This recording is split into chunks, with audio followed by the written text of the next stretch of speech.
Good morning, everyone. Assalamu alaikum. I am Sheikh Kalimuddin. I'll be conducting the proceedings of this online webinar on leadership development, jointly organized by Maulana Azad College of Arts, Science and Commerce and IUPAC, that is International Union of Pure and Applied Chemistry, Global Women's Break. Before I proceed further, I, on behalf of the organizing committee, extend my pleasant greetings and welcome you all to this online webinar. I also thank respected Dr. Mazhar Ahmed Farooqi sir, our principal and convener, Dr. Syed Khair Asima ma'am, organizing secretary, Professor Arif Patan sir, joint organizing secretary, and the members of organizing committee for offering me this opportunity to conduct the proceedings of this seminar. Friends, we are extremely happy to have very esteemed personalities with morning as resource persons, and I assure you this gonna be make your day. The dignitaries with us this minute are Professor Siddiqui Muhammad Mahmoud, Dean, School of Education and Training, and in charge Registrar of Maulana Azad National University, Hyderabad. Another equally acclaimed and whom I love to listen personally, Professor Satish Jairam sir, Principal Institute of Hotel Management, Aurangabad, and very renowned Mr. Deepak Bingarde, formerly Director, Maharashtra Center for Entrepreneurship, Aurangabad. So to begin with this webinar, I request senior, cooperative, and enthusiastic colleague, Dr. Syed Khair Asima ma'am, organizing secretary of this webinar, to say about the concept of this webinar. Over to you, ma'am. Thank you, Kalim sir. Respected Principal, Dr. Mazhar Ahmed Farooqi sir, Vice Principal, Professor M.A. Bari sir, IQAC Coordinator, Professor Aditi Bhattacharya ma'am, invited resource persons, the keynote speaker, Professor Siddiqui Mohammed Mahmoud, Dean, School of Education and Training and Registrar in Charge, Maulana Azad National Urdu University, Hyderabad, Professor Satish Jairam sir, Principal, Director, Learning and Development, Institute of Hotel Management, Aurangabad, Mr. Deepak Bingadev, Ex-Director, MCED, Aurangabad, teachers from various institutes and students. A very warm welcome to all of you present here. Global Women's Breakfast events have demonstrated the need to build a network of both women and men working together to address the barriers and inequalities faced by women in science. IUPAC is in a unique position to serve as a leading organization and global platform where these difficulties and persistent issues can be addressed in a transparent manner. I welcome all of you to this global event today at our college in collaboration with International Union of Pure and Applied Chemistry, celebrating Global Women's Breakfast 2021, and which is promoted by Association of Chemistry Teachers in India. Women can be great leaders if leadership skills are groomed, which are inborn in them.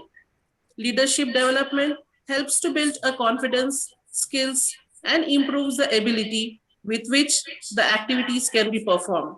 It is of paramount importance to develop leadership qualities among students and teachers. Development of leadership helps to expand the capacity of individual to lead organizations. Learning of leadership skills exists in various formal and informal means.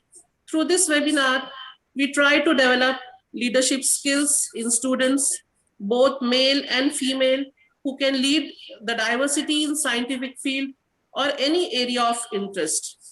As an organizing secretary, I thank all the resource persons who has given their valuable time to us. I thank each and every person associated with this webinar. As said by Dr. APJ Abul Kalam Azad, for success of any mission, it is necessary to have creative leadership. Creative leadership is vital for government and non-governmental organizations as well as for industries. I hope today you will enjoy the fruitful deliberations which will be given by our resource persons. Thank you very much. Over to you, Kalim, sir. Thank you, ma'am. Thank you very much for the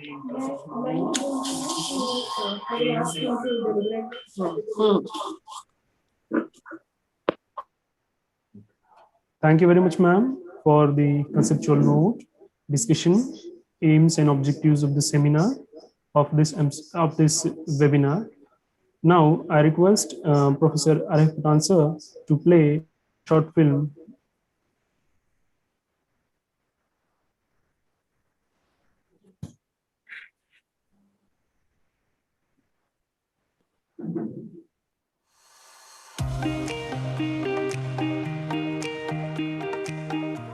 Good morning, everyone. From St. Louis, USA, I'm Laura McConnell from Bayer Crop Science. And with me is Dr. Mary Garson from the University of Queensland in Brisbane, Australia. We are thrilled to welcome you to the 2021 IUPAC Global Women's Breakfast. Good day from Brisbane in Australia. It's our very great honour to kick off the 2021 Global Women's Breakfast, Empowering Diversity in Science. We know many of you were there with us back in 2011 when we hosted the very first Global Women's Breakfast. Thank you.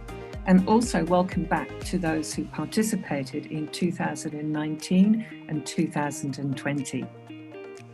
This year, we want to extend a special welcome and thank you to the organizers, the men and women who have stepped forward in their organizations, and also to those who are attending the Global Breakfast for the very first time. We love seeing all types of organizations participating. That includes universities, scientific societies, industry, the government sector, and most importantly, high school classes of aspiring scientists. And there's always so much excitement. The very first breakfast starts in New Zealand, of course, and on the global map on our website, from that moment on, we see a sea of red hearts lighting up as breakfasts start around the globe. It's really your leadership and enthusiasm that has inspired IUPAC to make this an annual event. If we look back at the previous breakfast, chemists from all over the world, from more than 50 countries, joined in. In both 2011 and 2019, we were really celebrating, and rightly so, the achievements of women chemists. In 2020, we started developing a true global network, and now this year, we're ready to put it into action.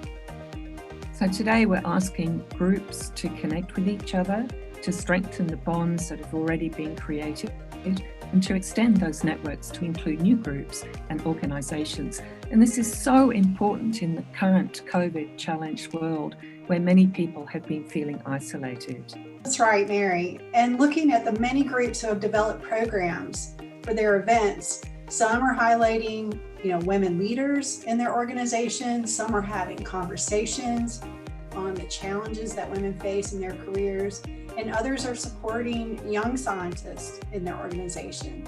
Really, networking is the key, and it's important for empowering chemists and the scientific community in general. We really need to encourage women at all different career levels to come together and support and mentor each other. And so this leads naturally to excellent opportunities for young people, particularly women, to contribute to the work of their own professional societies and generally to the scientific and community work undertaken, of course, part of it by IUPAC. So all of this, hopefully good quality coffee and baked goodies for breakfast as well. Let's now hear from our friends from around the globe who want to join in and celebrate with us the IUPAC Global Women's Breakfast of 2021. Enjoy, everybody. Salam sejahtera dan selamat datang ke Global Women Breakfast 2021 dari Malaysia. Hello and welcome to the Global Women's Breakfast 2021 from Christchurch, New Zealand. Cheers! สวัสดีค่ะสุภวรรณ ตันตยานนท์จากประเทศไทยยินดีต้อนรับเข้าสู่งาน The Global Women Breakfast 2021 ค่ะ日本からこんにちはグローバル女性朝食会2021年へようこそ私たちもいただきます大家好欢迎大家来参加由 Singapore 主办的2021年国际女性早餐会 Hola! नमस्कार भारत से global women's breakfast 2021 में आपका स्वागत है Всем привет от российских женщин-химиков из заснеженной России. أهلا بكم وصباح الخير من مصر. أهلا بكم في الفطار الجماعي Global Women Breakfast. Merhaba, Global Women Breakfast 2021'e hoş geldiniz. İstanbul, Türkiye'den bütün bilim kadınlarına sevgilerimle. Academicians, Sanadizua, Global Women's Breakfast 2021. Γεια σας! Καλώς ήρθατε στο Global Women's Breakfast 2021 από την Ελλάδα. Hallo und willkommen zum Global Women's Breakfast 2021 aus der Schweiz. Buongiorno e benvenuti alla Global Women's Breakfast edizione 2021 Empowering Diversity in Science che si terrà il 9 febbraio presso il Dipartimento di Farmacia dell'Università degli Studi Federico II. Hello and welcome to the Global Women's Breakfast of 2021. Bem-vindos ao Global Women's Breakfast 2021 em Portugal e saboreiem comigo esta chávena de café. Tão bom! Bonjour et bienvenue au Global Women's Breakfast depuis la France. Hello, welcome to the Global Women's Breakfast from Newfoundland, Canada. Hola a todos, bienvenidos. Anímense, vamos a desayunar. صباح الخير للجميع وين ما كنتوا أهلا وسهلا فيكم تفضلوا معنا على الفطور صباح الخير Bom dia, sejam bem-vindas ao Global Women Breakfast 2021 em São Paulo, Brasil. Hola, bienvenidos al Desayuno Global de Mujeres 2021 en México.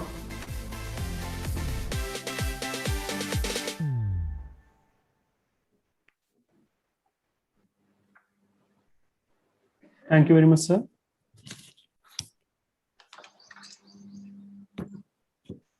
Thank you very much, sir. I'm audible?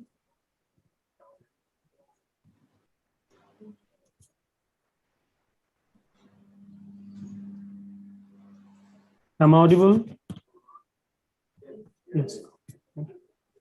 Thank you very much, sir, for the documentary, including views and approaches from the global leaders that were concerned with the Global Women's Breakfast. Now, I humbly invite our respected principal, Dr. Mazhar Ahmad Farooqi, sir, a well-known researcher, academician, former dean, and convener of this webinar for his inaugural address. Over to you, sir.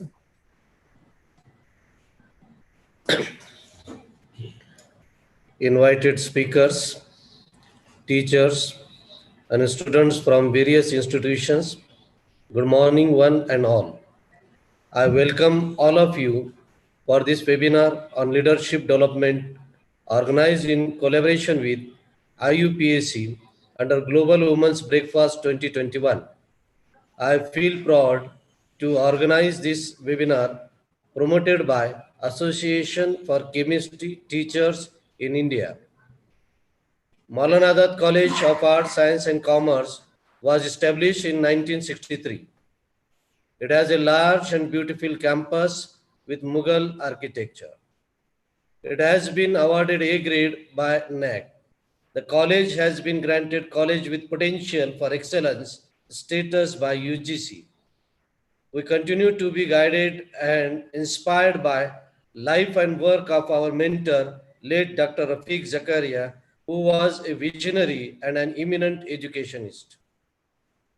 The college and campus today caters to more than 10,000 students, rigorously works for providing skill-based education.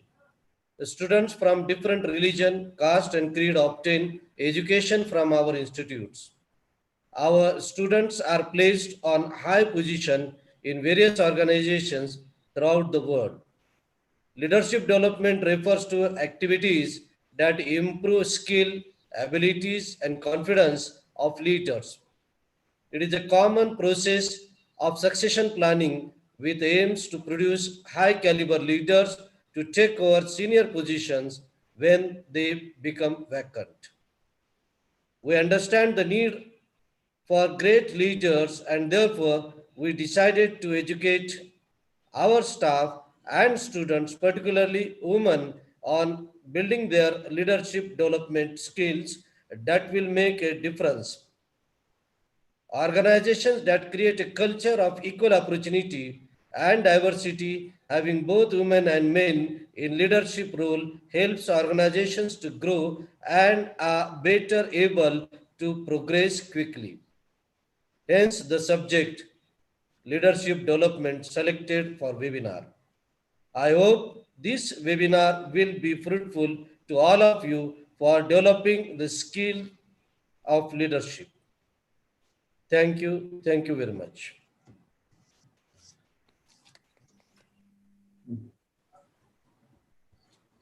Thank you. Thank you very much, sir, for your all-covering inaugural address. Friends, moving ahead, I request Professor Aditi Bhattacharya ma'am, Head Department of Microbiology and very competent and skilled coordinator of IKC, Accord College, to introduce the widely acclaimed keynote speaker of this webinar, Professor Siddiqui Mahmoud, Dean, School of Education, Training, and in charge, Registrar of Maulana Azad National University, Hyderabad. Over to you, ma'am.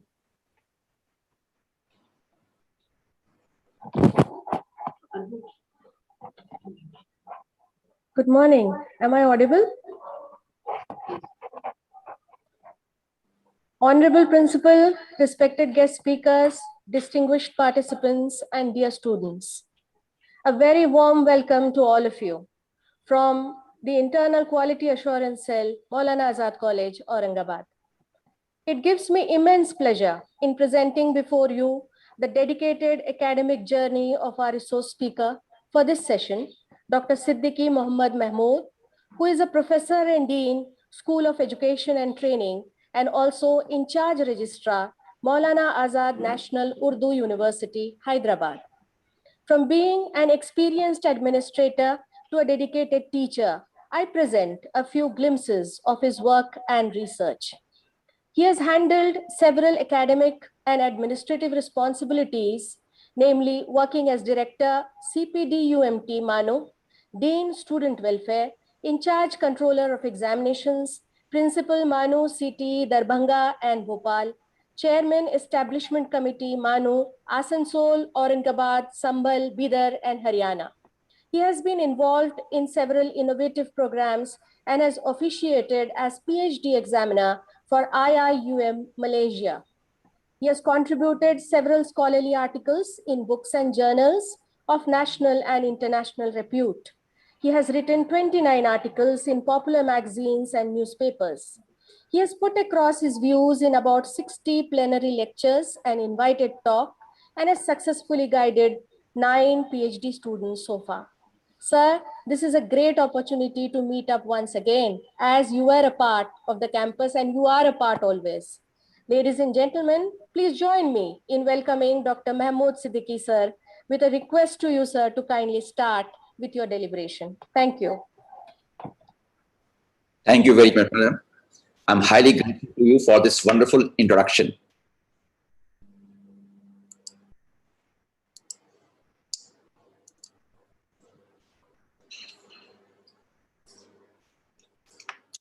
Answer? Yes, clear. Is it clear now? Yes. Okay. Honorable Principal Dr. Mazhar Farooqi Sahab, respected resource persons of the day, distinguished faculty of my alma mater, Maulana Azad College of Arts, Commerce and Science. I treat every faculty to be my teacher because I happen to be the student of Maulana Azad College and I'm proud of it. Distinguished participants, delegates, very good morning to one and all. Indeed, it's a great pleasure for me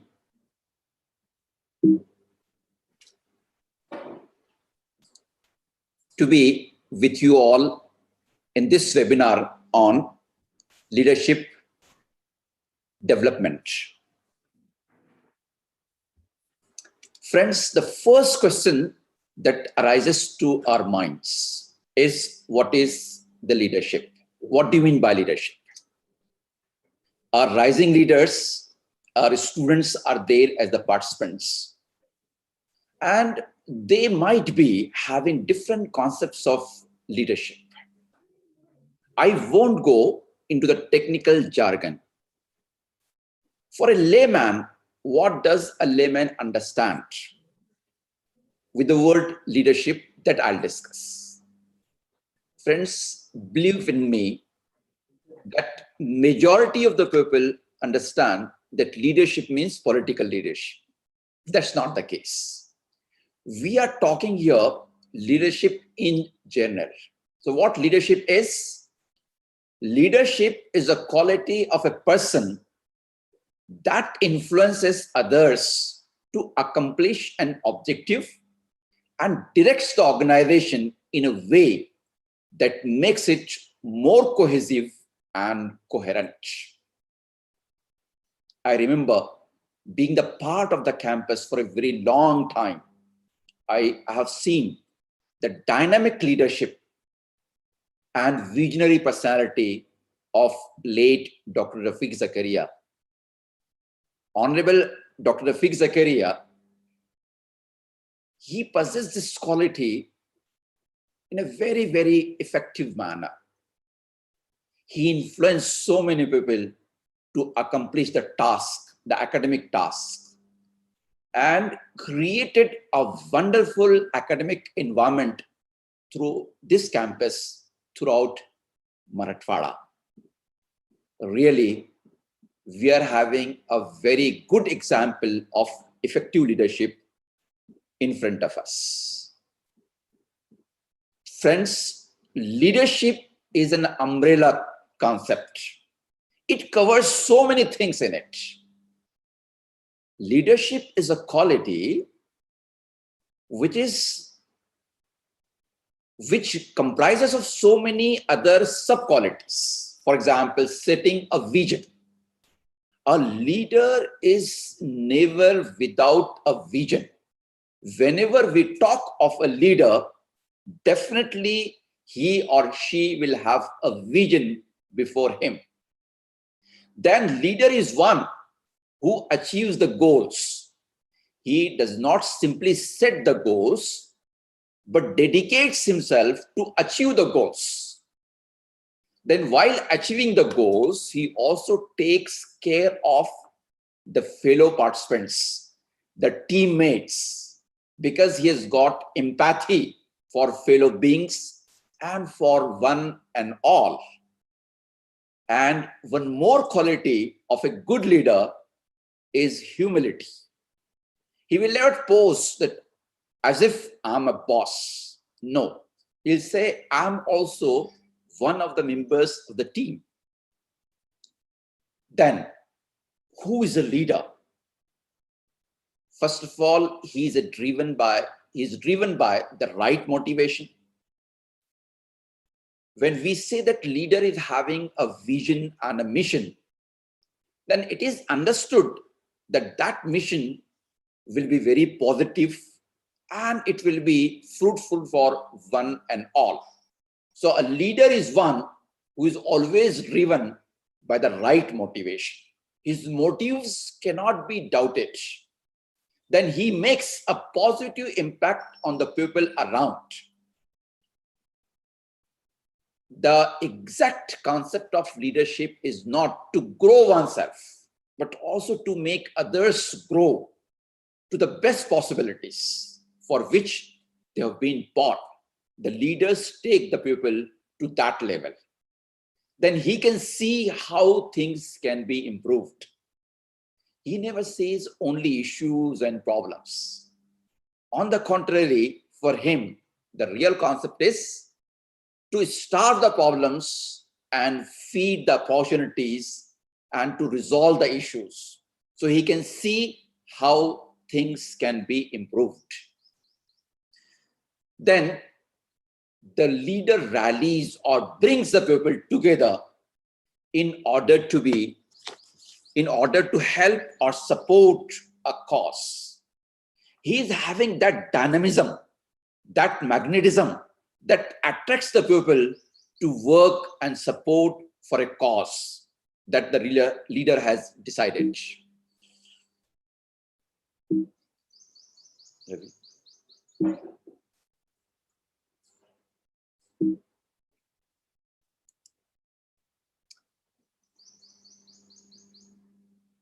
A great leader works towards making the vision reality while putting the people first. Of course, to achieve the target is one of the important tasks that a leader performs. But while doing so, he never forgets the people who support him in achieving the cause. While putting the people first, his first priority is the pupil. While taking care of the pupil, he tries to achieve his mission.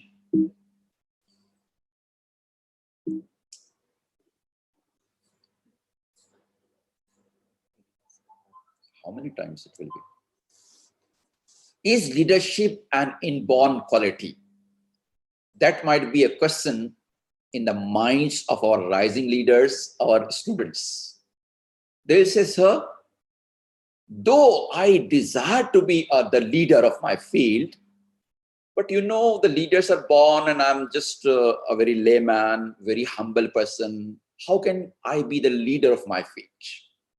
So friends, there is a debate on the point, whether leadership quality is an inborn quality or it can be developed. There is a debate. And I don't want you to indulge into that debate. My simple and humble submission is, though there is controversy on the issue, but all the experts opine that leadership quality can be improved. Whatsoever the level of leadership quality is there in you, it will not remain the same throughout your life. If you intend, if you desire, if you wish, and if you aim, then you can definitely develop your leadership quality, howsoever at low level it might be. But definitely it can be improved. Please come fast.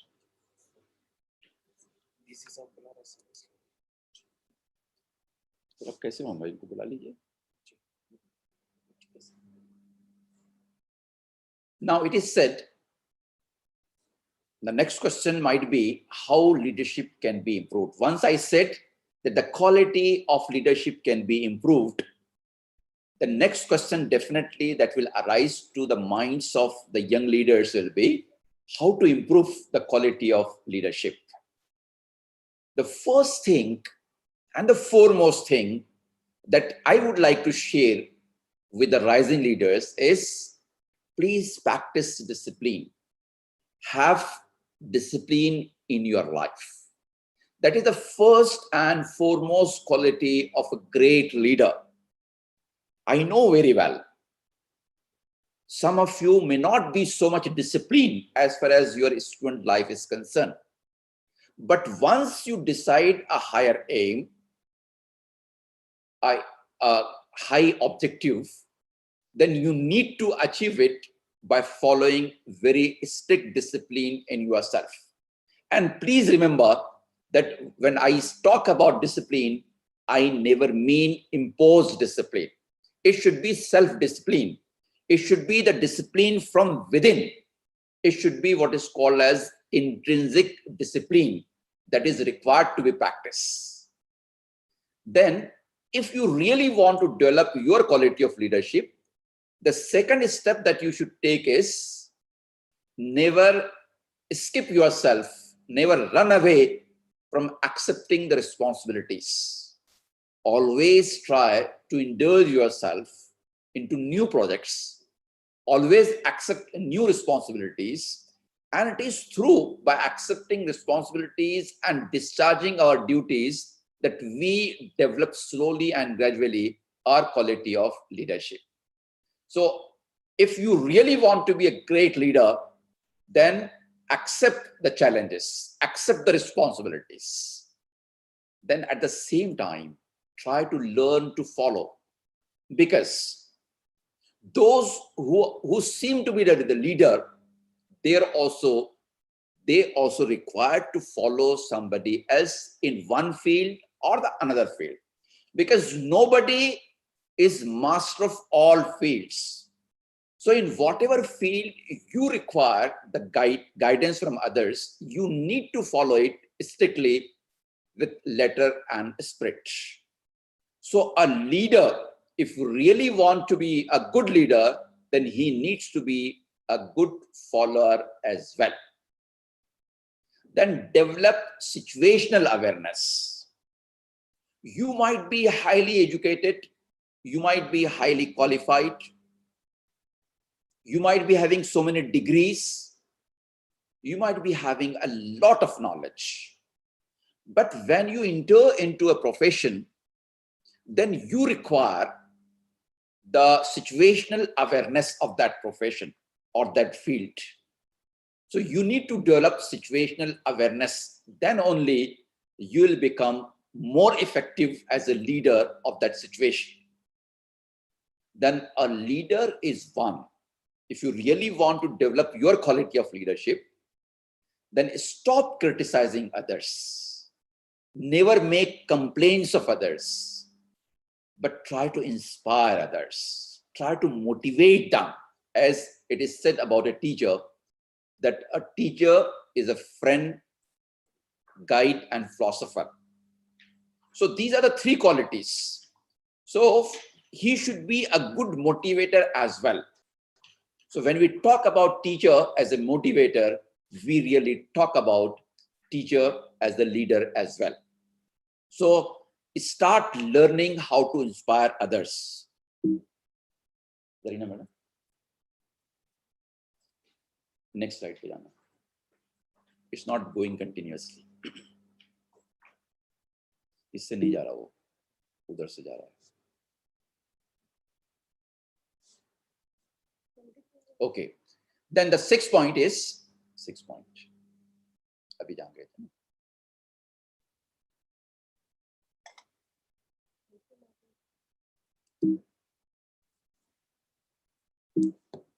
अभी जैसे गए थे.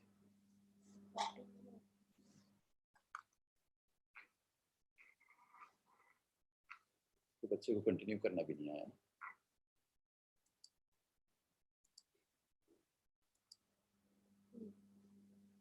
A leader is one who really goes on learning, and there is no end to learning. Friends, learning is an area, it is just like moving in the upward direction on a bicycle. As long as you go on riding, as long as you go on paddling the bicycle will move in the upward direction on a slope.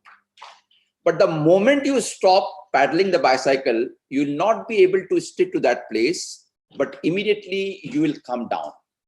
So if you really want to develop your quality of leadership, you need to go on learning. So keep on learning. Then empower your teammates, whosoever might be your fellow beings. whatsoever qualities they might be possessing. Somebody might be good in some area, somebody might be poor in some other area. So irrespective of their talents, irrespective of their appearance, irrespective of their communication skill, irrespective of their degrees, what you need to see that you empower them, all the teammates. When I say empowering the teammates, it means you need to delegate the powers.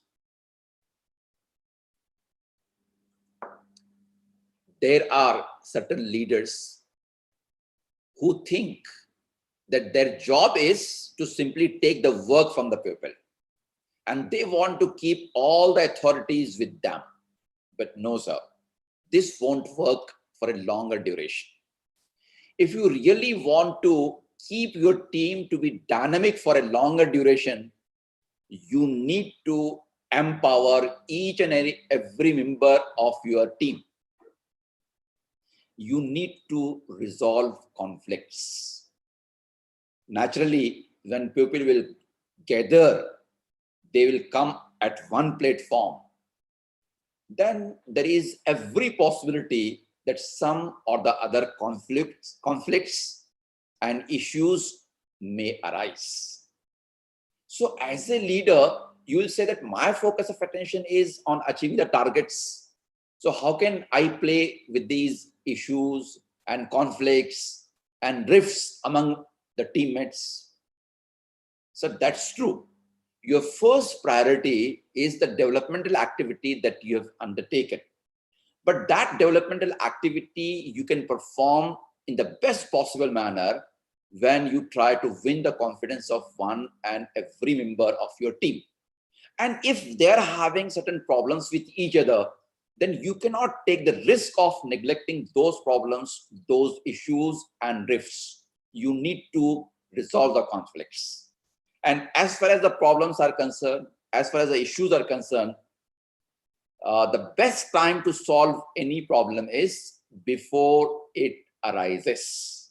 And for that purpose, you need to clarify the jurisdictions of each and every member. As it is said, मसले अपने आप हल हो जाएंगे, मसले अपने आप हल हो जाएंगे, अपनी अपनी हदों में रहा कीजिए. So what are the limits and boundaries and the jurisdictions of each and every member? That jurisdiction needs to be fixed by the leader. Then only such issues will not arise, and even if they arise, then it's the responsibility of the leader to resolve those issues amicably. Then a leader needs to be a discerning listener. He should not only be a good communicator, but he should also be a very effective listener, because listening helps you to win the confidence of your teammates.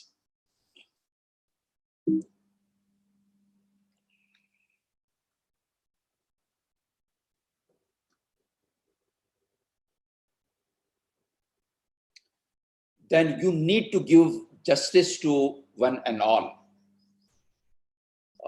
You cannot take the risk of being partial. You cannot take the risk of being partial. You need to be very much justifiable in your actions, in your words, in your appreciation, in your criticism, and from every aspect of point of view, you need to be very much justifiable. So do justice with all the tasks and do justice with all the persons involved. Then exploit the resources judiciously. What resources are available? Generally, there are 3 different categories of these resources. We are having time, we are having money, and we are having energy. If these 3 resources are utilized, if they are exploited judicially, then there lies the success of the individuals as well as the success of the organization as a whole, then you need to be a very effective communicator. Sometimes your point of view is not clear to your subordinate or your fellow being. And if that point is not made clear to him, then how can he work smoothly? So you need to be a very effective communicator. Now, our rising friends, our rising leaders, they may arise a question and they may say, sir, but by birth, I'm not a very good communicator. So may I improve my communication skill? And answer is yes. You can improve your communication skill. I would like to narrate one of the best examples of the world. It was Sir Winston Churchill. Churchill, who just changed the scenario of the Second World War with the help of his art of oratory. You may believe, you may start thinking that he might be the best communicator. He might be the best orator of the world. Yes, he became, but no, he was not previously. In the beginning, when he started his career, he was a very, very shy person. He was not able to come out with his ideas in front of about 8 to 10 people as well. But then, Sir Winston Churchill practiced the art of oratory. He used to stand before a mirror. He used to deliver a speech before the mirror. He used to observe and watch his own image very carefully. He used to criticize. He used to give suggestions to himself. And slowly and gradually, he improved his art of oratory to such a level that he could change the scenario of the Second World War just through the art of his oratory. And one more point that I would like to share, you may get or you may not get from the books, is if you really want to develop your art of leadership, your skill of leadership, then you should be fond of reading. As it is said, that reading makes a half man, writing makes a full man, but speaking makes a ready man. And one of the important qualities of a leader is that he is a ready man. He can speak to the people. So in order to go to that level to be a ready man, you need to start with reading. Read all sort of books. You might be the student of a particular class. So before the examination, you may stick yourself to reading of your own books, syllabus books. But as soon as you finish your examination, you are free. So you should read the books of your interest. You should become the fond of reading. Unfortunately, because of computer and internet and a lot of books available on the internet, because of this availability of the material on the internet, now many people, including teachers, have stopped reading books. But friends, there is no substitute of books. If you really want to develop the quality of leadership in you, then you should become fond of reading. Now, some of our rising leaders, our students may say, sir, I start reading a book, but I don't know how the people go on reading the books. I get bored. There is a boredom just after reading 3, 4, 5 pages. I cannot continue more than 3, 4, 5 pages at a time. Friends, it is just because that we are not genuinely interested in reading. Just because we do not know the real award that we are going to get out of our reading. This thing happens. But if that is the case, then also there is a solution. You start reading storybooks, whatever might be your age. Definitely, you will become hypnotized when you will start reading good books of stories. And slowly and gradually, you will develop a taste for reading. And above all, if you really want to be the leader, then be the man of character. Not for just small things you compromise with your mission. Even if a lot of money and property and wealth is offered to you, the leader is the man of character who never makes any compromise as far as his mission is concerned, as far as his philosophy is concerned, as far as his vision is concerned.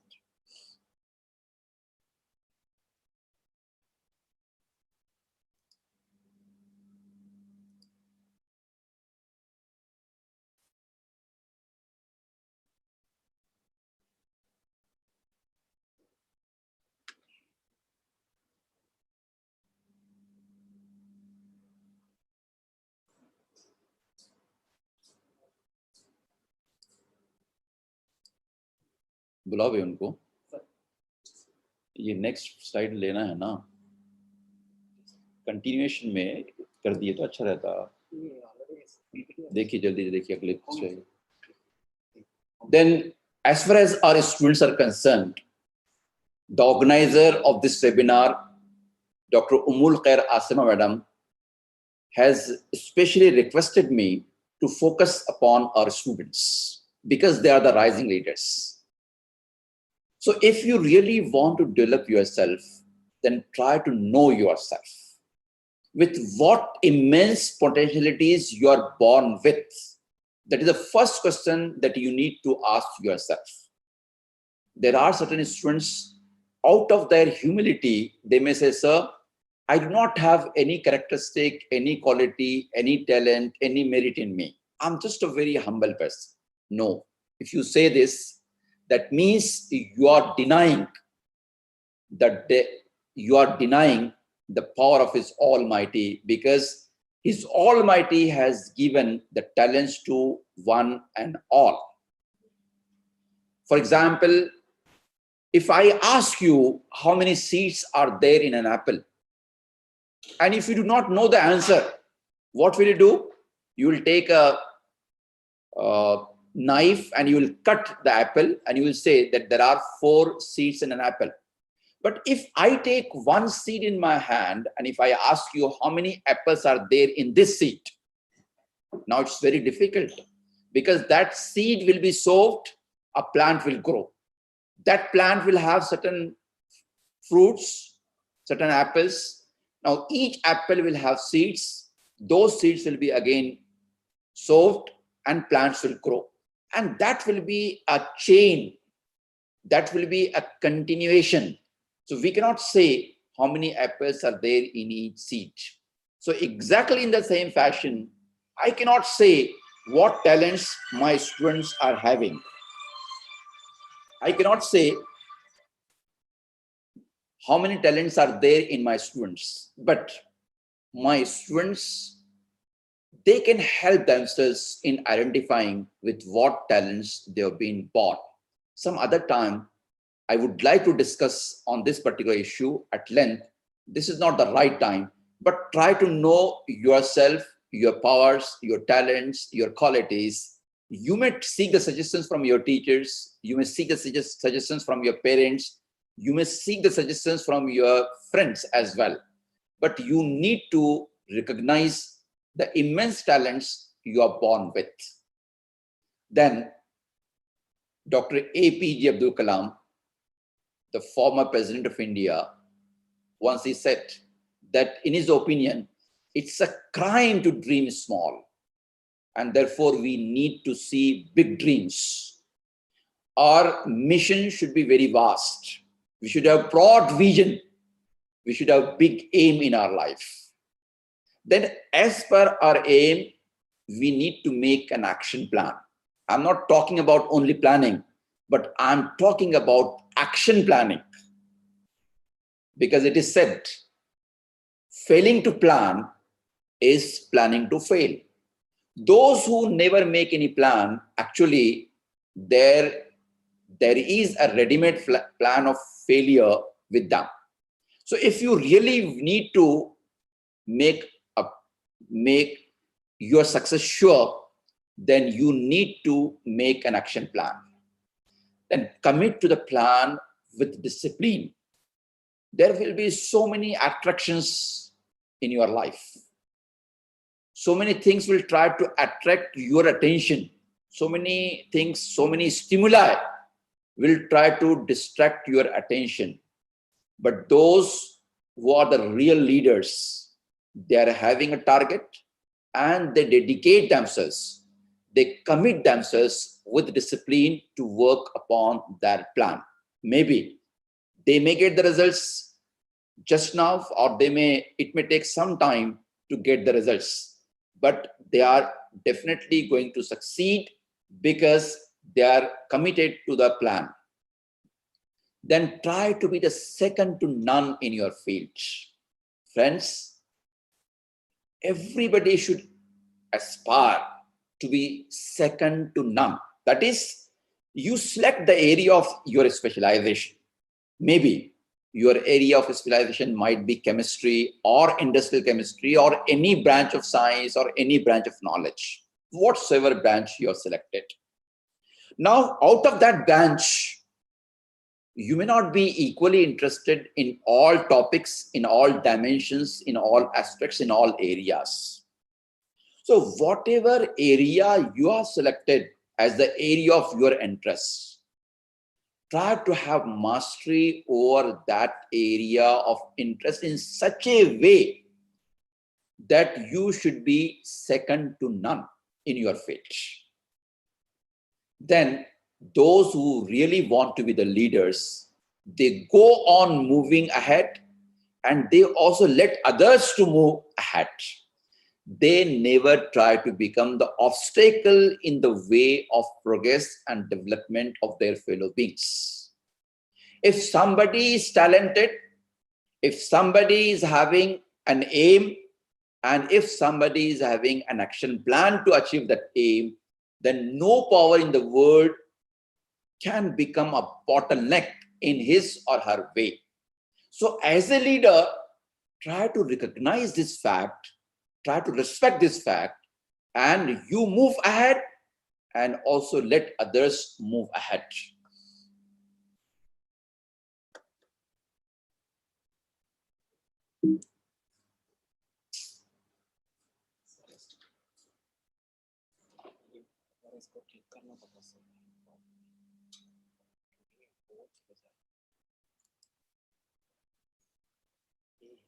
As far as the role of academicians, when we talk about the students, there comes the role of academicians.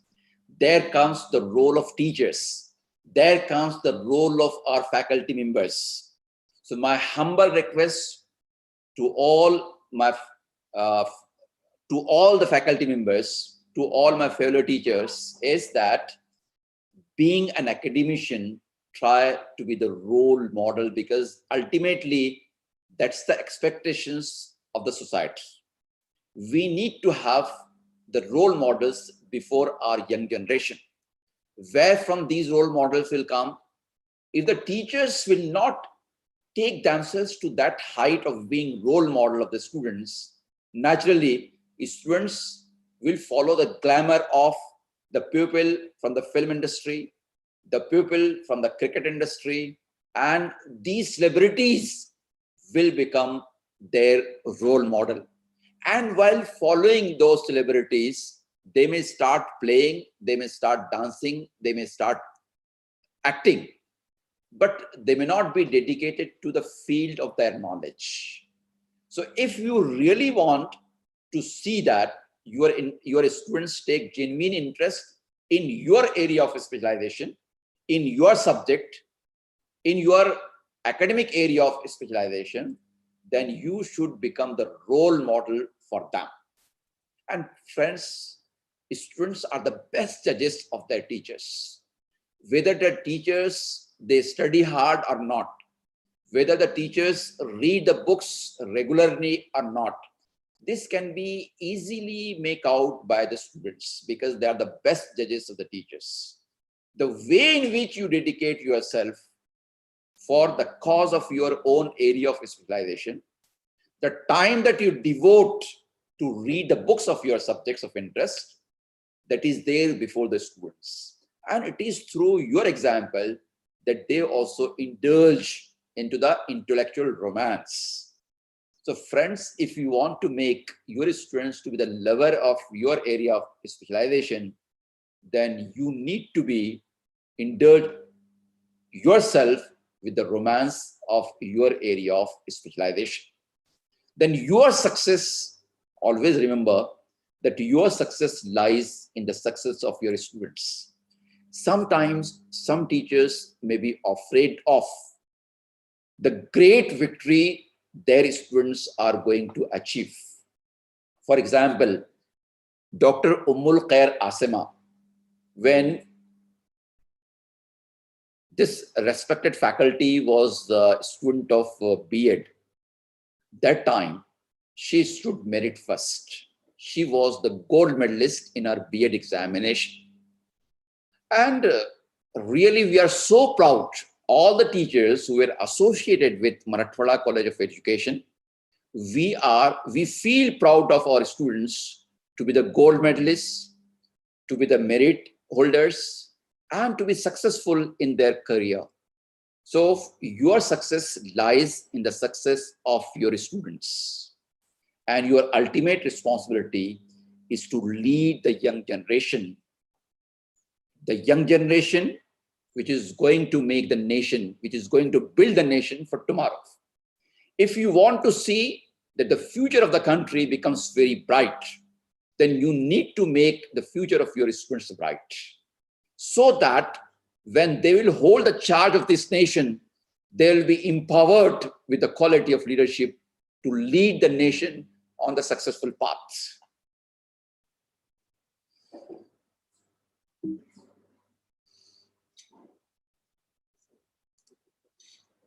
So friends, these points I wanted to share with all of you. But one more point that is left, and I would like to share, the students should keep the example of teachers before them. These teachers include both the male teachers as well as the female teachers, because the power of leadership, the quality of leadership, the skill of leadership is not restricted to the caste, creed, religion, language, culture, and gender. Even the women, there are many women who have proved their quality of leadership. In our country also, many important portfolios, many important areas are there wherein women have shown the path even to the male dominating society. So the quality of leadership is not restricted to only with the males. Our girls students should also keep the example of their women teachers, the female teachers before them, and they should also try to search their own path of success. So ultimately, it's not the knowledge, it's not the degree, it's not the family background, it's not the socio-economic background with which we are born, but it is ultimately our attitude that decides our altitude. It is our attitude that will decide the altitude, the height of our success. So my best wishes with all the students who have been the participants of this webinar. I wish you, all of you, very best for the future success. Thank you one and all. I'm highly grateful to the management, to the principal, to Dr. Ummul Khair Asima Madam, to Arif Pathan Sahab, and all the presenters, the guest speakers over here, that they have provided me a wonderful opportunity to be with you this morning. Thank you one and all. I would like to conclude my speech with this couplet. Nigah baland, sukhan dil nawaz, jaan pursoz. Nigah baland, sukhan dil nawaz, jaan pursoz. Yahi hai rakhte safar, mere karwan ke liye. All the qualities of the leaders have been summarized with these three qualities. Your nigah should be baland, that is, you should have a broad vision and broad mindedness. The second point is Sukhan Dil Nawaz. You need to be very soft but effective speaker. And then Jahanpur Soz, you need to be very much hardworking and dedicated towards your cause. Thank you.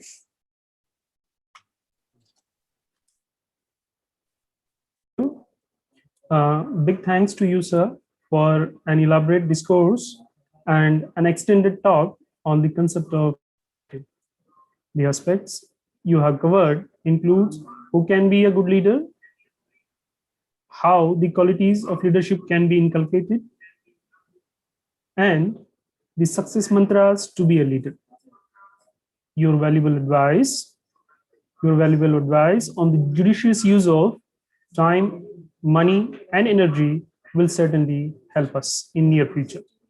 The way you blended the examples were really worth listening.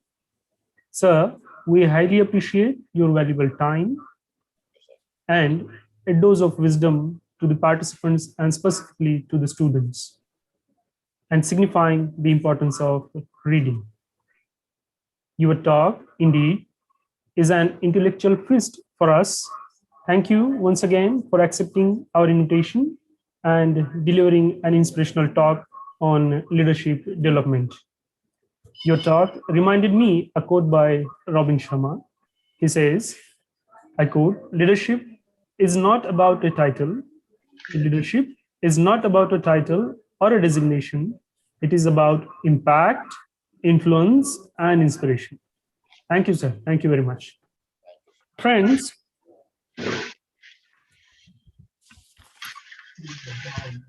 now I request my esteemed colleague, Professor Prashant Nitinkar, sir, to conduct the question and answer session.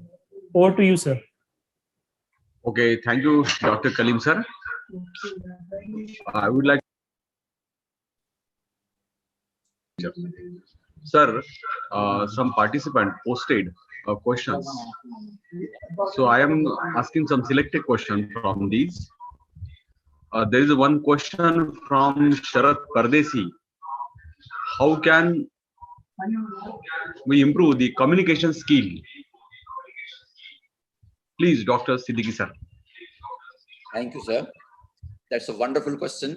I really appreciate how to improve one's communication skill. And the answer is practice, practice, and practice. From your childhood, you might be listening one quotation, and that is, practice makes a man perfect. But I would like to make a slight change in that, and I would like to say that it is a perfect practice that makes a man perfect. So do perfect practice and you will improve. This is not the time that allows me to go into the depth of the answer of your question, but the simple mantra that I would like to share with you is that you need to practice, practice, and practice, and that should be very perfect practice. You practice before the mirror, you practice before 2-3 friends, and you practice before your students. And slowly and gradually, you will improve the level of your communication skill. Thank you so much. Okay. Thank you, sir. Next question from another participant. How can we overcome our fear and insecurity regarding our uncertain life? Okay. A very good question, though directly it's not related with my presentation, but then it's very much related with the quality of leadership. There are so many uncertainties, so many incidents and accidents happen in one's life. So how to realize the situation and how to accommodate with the situation, how to get adjusted with the situation. Friends, it is said, Zindagi kya hai, anasir mein zuhur tartib. Zindagi kya hai, anasir mein zuhur tartib. Maut kya hai, inhi ajza ka pareshan hona. So ye je elements hain, these elements unite together, then we call it to be life. And if these elements get dispersed, then the death happens. So those who have been born, their death is certain. And if the greatest accident that can happen in one's life, death, is so certain, then everybody is going to face that death. Everybody is going to face the death of his nearest and dearest and his own one. So nothing to worry about it. See, there are certain things in our life which are not in our hands. For example, my date of birth, my place of birth, and my parents were not my choice. My time of death is not in my hand. It's not my choice. My place of death is also not my choice. Where will I die? I cannot say. But in between these 2 points, a lot of freedom has been provided to me. I can see a dream. I can make an aim. I can be ambitious to achieve something. I can make planning for it, and I can try to achieve that planning. Now I need to perform only prayers. If prayers are there, and if Almighty supports me, then I'll be able to achieve my targets. So in my hand, what is there? My efforts are there in my hand, and I should restrict myself with my efforts, and I should leave the result upon His Almighty. Okay, thank you, sir. Next question from Mohammad Razauddin. Okay. His question is, during teaching and learning process, how can we improve leadership quality among students? Okay. See, I don't know whether the questioner is a student or a teacher. I don't exactly know. But whosoever might be, it's a wonderful question. How can we develop the leadership of our students while teaching learning? That's a wonderful question. See, every teacher knows, he should try to know what the students are. Unfortunately, nowadays, the teachers are so involved and engrossed in their subject content that they forget the personality of their students. They should not forget that ultimately, the very purpose of teaching is to make the students learn and to achieve the new heights of leadership in their personality. If that is the basic purpose, then how can I dare to neglect the personality of the students? I should not. Now, what I can do for development of their personality? First of all, I should develop my own personality and quality of leadership. That is one thing. Secondly, I should give the examples of the towering personalities of the world, irrespective of caste, creed, and religion. And I should always emphasize the point that whatever good is there, it is not the monopoly of somebody else. That good can be learned by you also, and you can also develop the quality of your leadership. That's the second point. Then, reading the biographies of the great personality, if you motivate them to read the biographies of the great and towering personalities, that is also the wonderful way to develop the leadership quality among your students. I think these points were there in my mind that I have shared with you. Thank you. Okay. Sir, last question. How to build decision-making skill? This question was asked by Sheikh Moed. Okay. How to build decision-making skill? Right. How to improve the decision-making quality or a skill in oneself. As I told you, that in order to take proper decision, you need to have a lot of knowledge of the respective field. First thing. Secondly, you should not be academically so arrogant that you should believe that whatever I say it is correct. Whatever your wisdom tells, let that wisdom be discussed with others. That out of my wisdom, I think this is the right decision. What's your opinion? Seek opinions of all, but try to decide yourself. That's the quality of a good leader. That a good leader is open to listen to everybody, and whatsoever he feels best in the interest of the organization, in the interest of the institutions, in the interest of the vision and mission, he takes that decision out of his wisdom, out of his knowledge, out of his experience, and out of the suggestions given by all the teammates. Ji. Okay, thank you, sir, for a nice explanation. I will hand over the session to Dr. Kalimuddin, sir.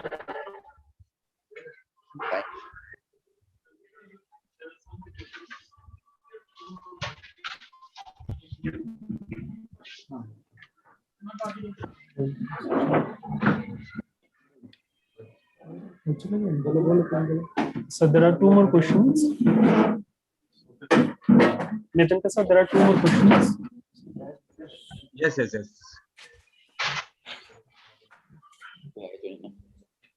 Kalimuddin sir, please continue. Thank you, sir. Now we are moving towards the second session of this webinar. So I request my senior soft-spoken colleague, who is very much known in the field of commerce and management, Professor Aparna Saraf ma'am, Head Department of Commerce and Management, to introduce the flawless, eloquent, and able administrator, Professor Satish Jairam sir, Principal, Institute of Hotel Management, Aurangabad. Over to you, ma'am. Thank you, Dr. Kalimuddin. Am I audible to all? Yes, ma'am. Yeah. Friends, we are elated to have amidst us Dr. Satish Jairam sir, the dynamic principal of Institute of Hotel Management, Aurangabad, as a resource person for the second session of the day. Sir shall be delving on the topic, how must leaders contribute towards compliant governance? The academic contributions of Dr. Satish Jairam sir span over almost 25 years in Aurangabad. He has led the Institute of Hotel Management, Aurangabad, one of the finest hospitality management institutions of India, with pride and passion, positioning it as a unique seat of hospitality education. Sir is an alumnus of Cornell School of Hotel Administration's General Managers Program, as well as the Indian Institute of Management Ahmedabad's Revenue Management Program. He has to his credit India's first PhD in Hospitality Revenue Management, which is evidenced in a 500% revenue growth under his leadership in the past 15 years of his tenure as principal. His research interests are in the domain of leadership, strategy, innovation and change management, where he continues to teach. Industry partnerships, network relationships, international affiliations, active research and development, learning advancements, and educational quality systems are both his forte and passion. He has been associated as subject expert with AICTE's All India Board for Hospitality and Tourism Management under the Ministry of Human Resources, Government of India. His articles and models are incisive. The latest writing focuses on renewing resurgence for hospitality education with a mission to lift Indian education standards. He has contributed to the hospitality industry since 1989 and leads a diverse team overseeing the growth and development of hundreds of personalities each year. Professor Jairam was recently awarded the Devang Mehta National Education Award for Education Leadership twice in a row in the year 2018 and 2019. He has the unique distinction of being chosen on the list of 251 fabulous education leaders of the 8th World Education Congress. No wonder Sir is remembered as an impactful professor of innovation and change, and has been appreciated with the Best Faculty Award for 4 years. We are very much delighted to have an academic leader to very ably address on an important dimension of leadership. We welcome you, sir, and thank you again for joining us, sir. And we look forward for an enriching session ahead. Thank you.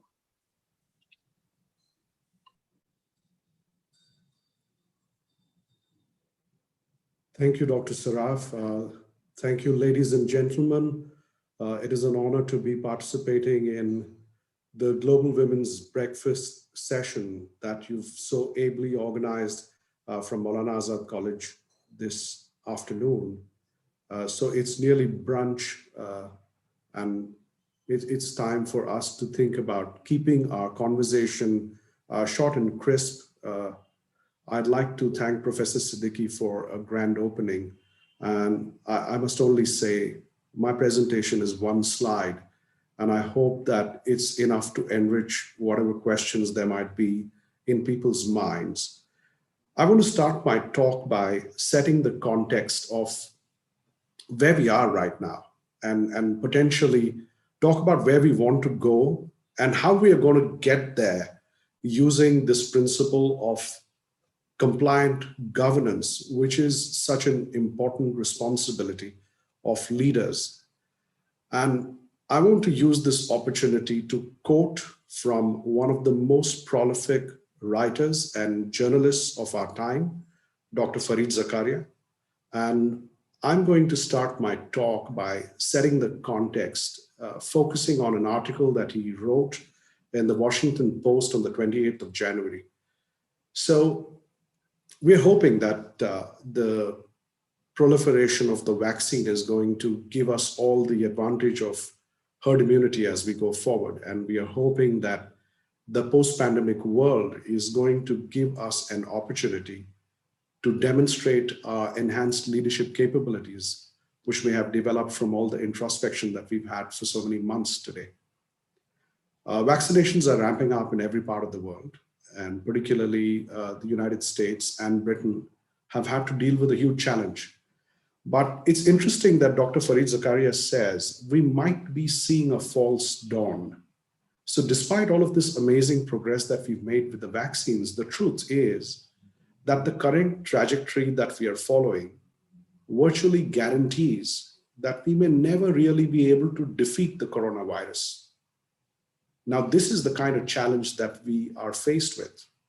So if this virus is going to stay alive, keep mutating and surging across the globe, years from now, countries are going to be facing new outbreaks that will force hard choices between lockdowns or new waves of disease and death. The basic problem in how the vaccine is being distributed around the world, not based on where there is the most need, but the most money, brings a lot of questions to mind. So some of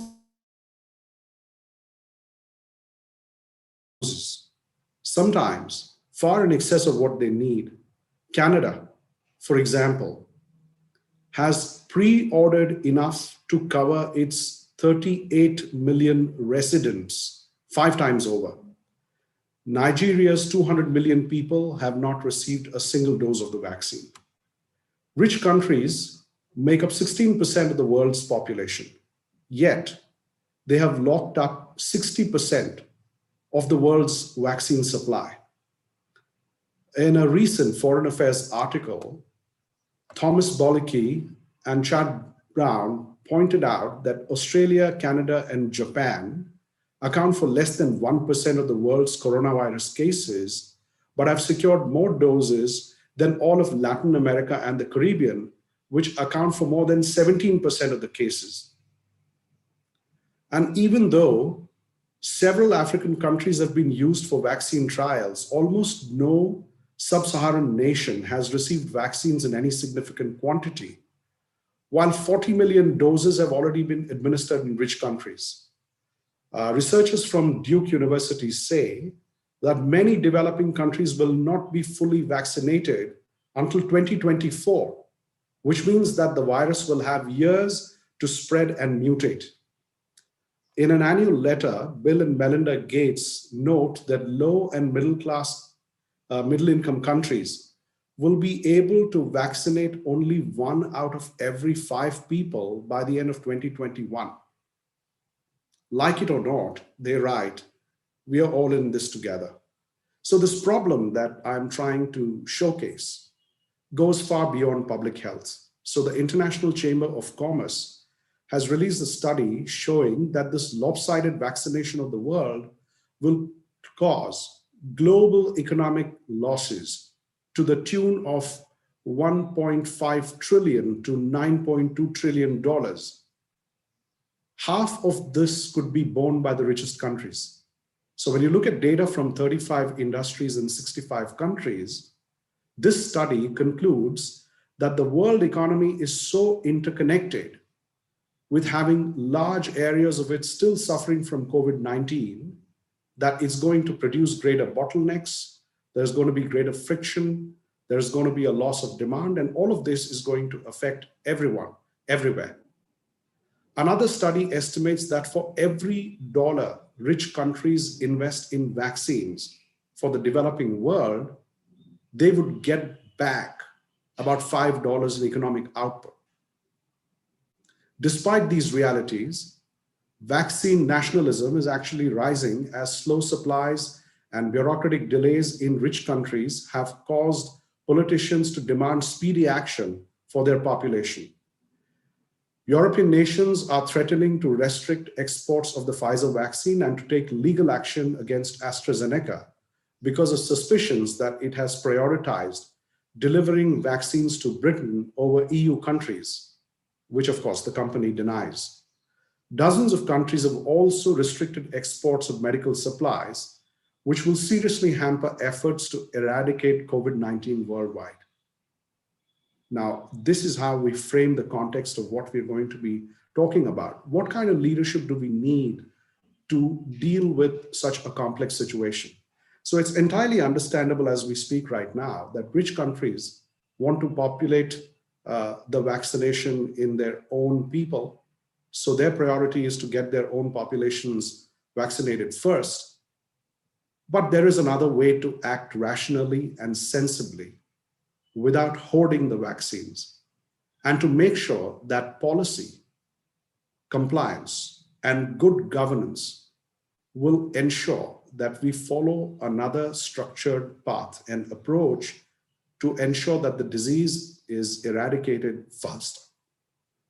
So I spoke about this research done by Bollicki and Brown. They lay out an excellent plan in foreign affairs. They argue that the United States should use the lessons from Operation Warp Speed to ramp up production and distribution of the vaccine worldwide. It could build the same kind of international coalition that it did to tackle AIDS in Africa. There is now a global vaccination effort to help developing countries. COVAX, which produces a more powerful framework for action, is something that we need to potentially consider. Now, President Donald Trump refused to join this effort despite the participation of over 180 nations. But President Biden has reversed that decision.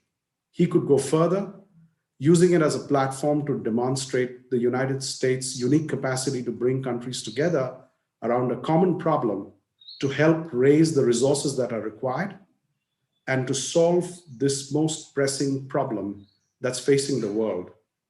Closer to home, we've got a 5-layer priority list.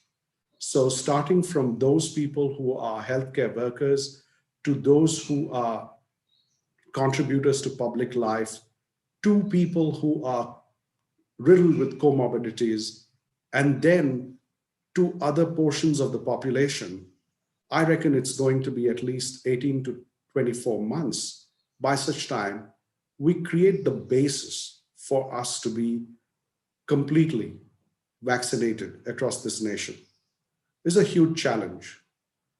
And my single slide is going to focus on creating a compliant governance system and the patterns of what could be the potential pitfalls, what could be the pros and cons in the manner in which we approach this process of ensuring that we all remain safe and strong together and develop an immunity that we so critically need at this point of time. I'm going to share this slide, and I hope you are able to see my screen.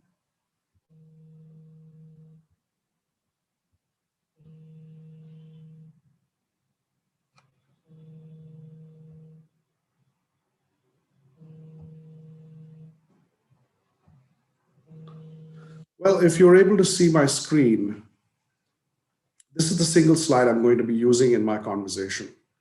And the key question I'm going to be answering today is, how must leaders contribute towards compliant governance? We are unable to see slide. Your slide is not visible, sir. All right. We are unable to see the slide. All right, if you're able to hear me. Yes, sir. If you are able to hear me, share the screen. Can you allow me the for me to share the slide. You are co-host now. Already you are co-host. All right. So Just proceed, share your screen. yeah, are you able to see my slide now? No. Not yet, sir. All right. I'm not sure how we can solve this problem.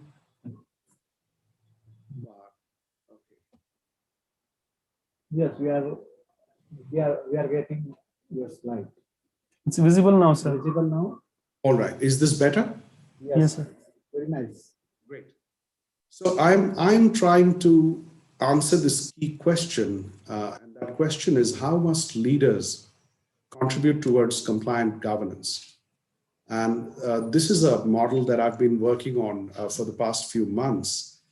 And I'm looking at two dimensions in this part of the research, and which is A, in order for us to become a highly compliant body, we need to have a very powerful level of leadership commitment. And sometimes we make this gross error of believing that this leadership commitment exists where it might just be apparent. And what we really need is to ensure that it needs to be ascertained. It needs to be 100% committed in the public domain, and we need to have the high level of passion clearly demonstrated by our leaders. On the other hand, we're looking at this level of compliance orientation. So how compliant are we as a people, and what kind of compliance environment does a leader create? So to begin with, we sometimes believe that compliance is going to be carried out because we presume that people are committed to this compliance. And on the other hand, we need to demonstrate that this compliance needs to be pledged. When we're dealing with something as complex as the pandemic, we need to make sure that everybody is on the same page and everybody is exactly on the same path to ensure that we all remain safe and strong for the future. So I have a pattern of some potential scenarios, and this might really reflect the kind of things that are likely to happen going forward. To begin with, I see that if we leave the leadership commitment to be apparent, and if we don't get down to verifying that leadership commitment, and we also believe that the compliance is going to be carried out without really monitoring it, it's presumed we're going to land up having directionless teams working without any clear goal. And this is a case of deprived governance. And this is going to land up creating a huge, vulnerable system exposure. And we might not be able to achieve the kind of results we want to achieve from this kind of vulnerable system exposure.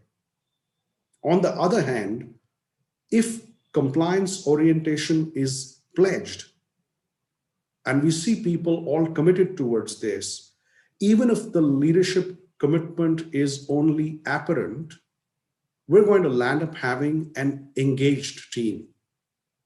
Now, though this engaged team is pledged towards achieving the kind of compliance that they must achieve in order to make it useful for humanity, the quality of governance is likely to be impoverished. And that's clearly on account of the apparent leadership commitment rather than the completely engaged or ascertained leadership commitment. So I see that this is likely to create partial system exposure. So some parts of the system might be covered, some parts of the system will be able to achieve their goals because the teams and their compliance orientation is powerful. But at the same time, the impoverishment that arises out of poor leadership is going to affect this particular activity. So we believe that an engaged team will be able to deliver the goods. But what we really need is to not have a seesaw between either engaged teams or powerful leadership.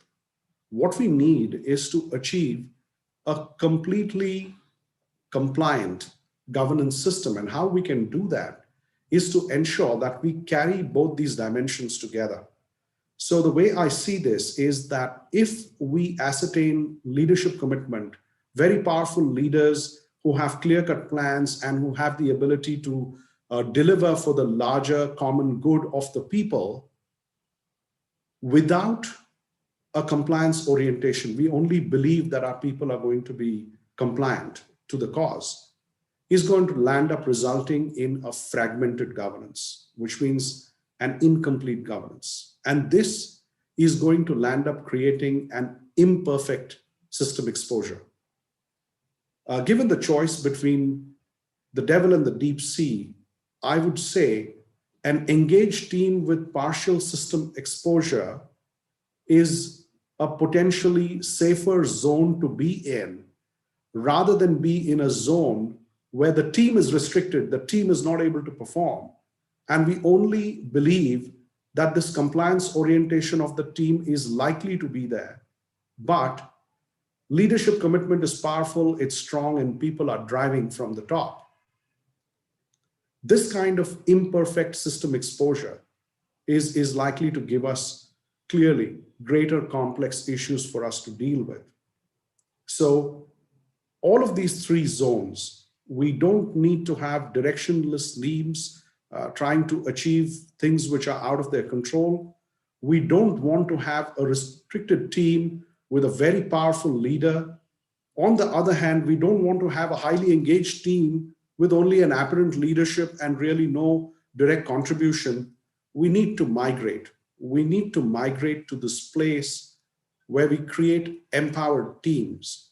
And teams obviously include leadership, a very powerful leadership commitment which is engaged, which is ascertained, and on the other hand, a compliance orientation which is pledged and committed. And it is only when we reach this unique spot that we're going to achieve a rigorous governance. We are dealing with a warlike situation, and this warlike situation is caused on account of the fact that we cannot even quantify the size of the enemy. And under these circumstances, it's only a very robust, rigorous governance system which is going to help us deal with the complexities that we're likely to face. It's not going to be a perfect solution. So the system exposure is going to be progressive. We will learn by and by how much we are not able to do, but then it's going to be compensated by a fantastic leadership commitment, which is ascertained, which is strong, which is powerful, which is engaged. And on the other hand, we have a team whose compliance orientation is pledged. Everybody is on the same page and everybody is trying to achieve the same result. Based on the abstract that I've written and based on this framework that I've put out, and I'm going to be continuing this research for a couple of years till such time we are able to decide how well we have dealt with our challenges and how well we've dealt with the pandemic and how well we have dealt with ourselves as a humanity, how well we are able to keep ourselves safe and strong together. All of this is going to depend on the kind of leadership direction which we see being deployed in a complex situation like this over the next few months or potentially even years. And with that being said, I'm happy to share with you some of the patterns that I believe are likely to emerge. My role is not to be a panacea for all the evils that might exist on the planet. My research, my ability to uncover or critique the situation largely comes out of my ability to see the pros and cons. And given these two variables that we have, very actively acting on the situation, I reckon that we must be prepared for any one of these scenarios. And we must have a clear-cut knowledge of what could potentially go wrong. We should be able to assign a cause for why things are going wrong. We need to be able to develop the ability to decide what actions need to be taken for us to correct the situation, because we're able to now see clearly through this model what might actually crack up.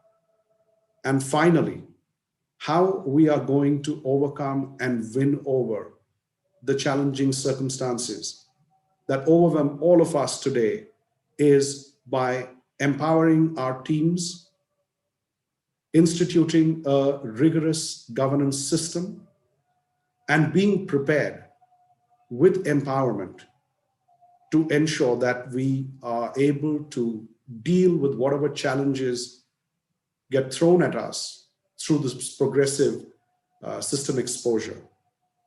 I'd like to take this opportunity to thank all of my colleagues on the campus. I'd like to thank all of the wonderful people in this entire global system that's focused on sharing knowledge. And above all, ladies and gentlemen, thank you for this opportunity of sharing some of my work with you. I'm happy to take questions, and I hope that this little piece of work that I'm currently deeply involved with will provide solutions for mankind. Thank you. Thank you very much, sir. First, now we'll take the queries of participants. So, Nitinka sir, it is over to you.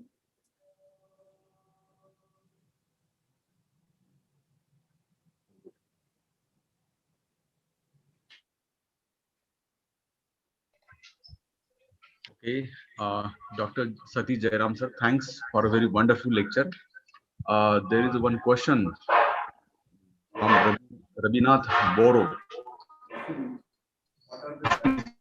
What are the characteristics of a good leadership? There are many theories. There are many theories. So on the one hand, you can imagine leadership traits are ingrained. On the other hand, there is a lot of evidence which demonstrates that leadership is a skill. It can be taught. You can practice it. You can get better. But there are a whole lot of dimensions. At this point of time, I would just like to classify a single trait which demonstrates great leadership, which is excellence in everything we do. And that excellence allows us to become greater governors because then we are empowered to do the right thing and get the right things done. There are multiple traits, and there are so many books, and there are so many articles that are available. So it's going to be a whole new discussion. I'm happy to have you come and attend one of my leadership lectures, and we can potentially empower you that much more as we go forward.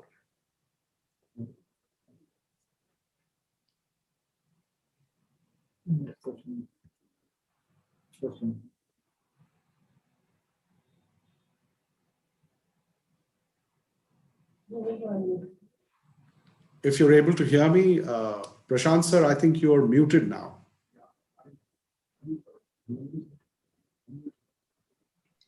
Yes, sir. Thank you. Sir, there is another question. A question. Please, will getting vaccinated be vulnerable to becoming immunized forever, or it may become a chance of getting infected for the less immune? So I'm not scientifically to answer that question, but common logic tells me that there are going to be mutations, and common logic also tells me that at this point of time, this level of vaccination is only in dealing with the strain that we know for now. My understanding is that as time passes, there might be greater complexities. I remember having read a WHO report which says that this is just the beginning. And though I don't want to be a doomsday predictor, I'd like to say that it's important for all of us as a community, as humanity, to focus on health, hygiene, safety, and ensure that we change the way we live. That's potentially the only way we can prepare ourselves for these unknown challenges that are going to come at us in the future. Okay, sir. There is a last question The question from Vishwajit Chakraborty: why sometimes leader became dictator? So this is a very subjective question, but I'd like to say that you must read the work of one of the behavioral scientists and leadership writers whose name is Ken Blanchard. So Ken Blanchard talks about different situations, and he talks about how different situations demand different approaches to leadership. So sometimes you land up meeting a directive leader because the situation demands it. Sometimes you meet a more interactive leader who is potentially a coach or a mentor. Sometimes you meet leaders who are highly supportive. And sometimes you meet leaders who empower you to the point where they devolve their entire responsibilities and delegate to you. So the simple answer to your question is directive leadership is clearly an outcome of a certain situation. And you can read more about that if you look at Ken Blanchard.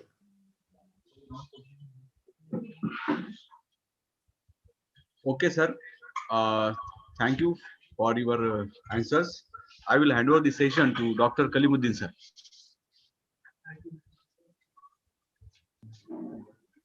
Thank you, sir. I would like to thank Professor Satish Jaram, sir, for being so relevant and authentic towards his talk. The way he has covered the issues related with the pandemic and vaccination around the world, the way you share the topic content, that shows how voracious reader you are, that we sincerely applaud for that, sir.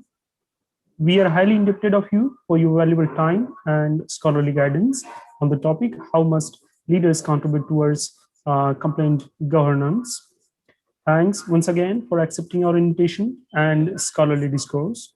Hope you will continue such kind of cooperation for such kind of academic activities in future also. Sir, it is not flattery or an exaggeration, but your presence as a resource person has certainly added a feather in the cap of the success of this webinar. Thank you. Thank you. A quote by Narayan Murthy is very apt for you, sir. Once he said, a great leader has the ability to make people an inch taller in his presence. Thank you. Thanks once again, sir. Thank you.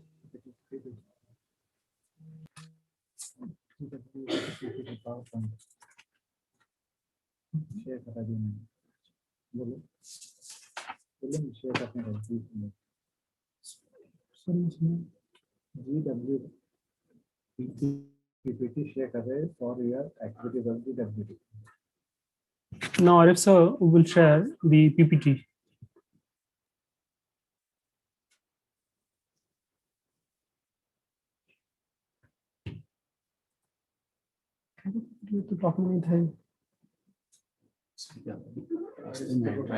हाँ, ये पता नहीं मुझे।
friends, for the third session of this webinar, I invite a very active colleague of mine, Dr. Samrin Fatima Ma'am, to introduce the guest speaker, Mr. Deepak Bingardev, formerly Director, Maharashtra Center for Entrepreneurship Development, Aurangabad, who imparts the training to young entrepreneurs.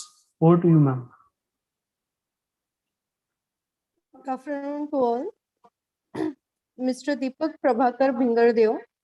He is having qualification Bachelor of Arts, Bachelor of Law. He is gold medalist in Bachelor of Journalism, Master of Mass Communication and Journalism, postgraduate in Business Management, Masterstick School of Management, Netherlands. He received international professional training. Few are listed as follows. Export Management in Europe, CBI World Trade Center, Netherlands. Entrepreneurship Training in Vocational Institute, Italy. Social Entrepreneurship Training, Poland. Export Management, Netherlands. He is also having some national professional training on marketing and entrepreneurship by ESBUD, New Delhi. A credit trainer, motivator, Ahmedabad. He also presented research papers in national and international seminars. He is having 2 awards to his credit. That is Dronacharya Award by Rotary Club, Samaj Bhushan Award by Pratiksha Education Society. He is also founder editor of Ujjaik magazine, ex-member of Task Force Committee, Ministry of Food and Fruit Processing, Delhi. Resource person of UGC Human Resource at Academic Department, Dr. Baba Saheb Ambedkar, Marathwada University, Aurangabad. He was also journalist at Lokmat Times, Aurangabad. He is having international study tours to United Kingdom, Netherlands, Mexico, France, Germany, Spain, Italy, Poland, etc. With this brief introduction, we are glad to have among us Mr. Deepak Bingardev sir, who is very humble and cooperative human being. And we hope that we are going to see a wonderful session today.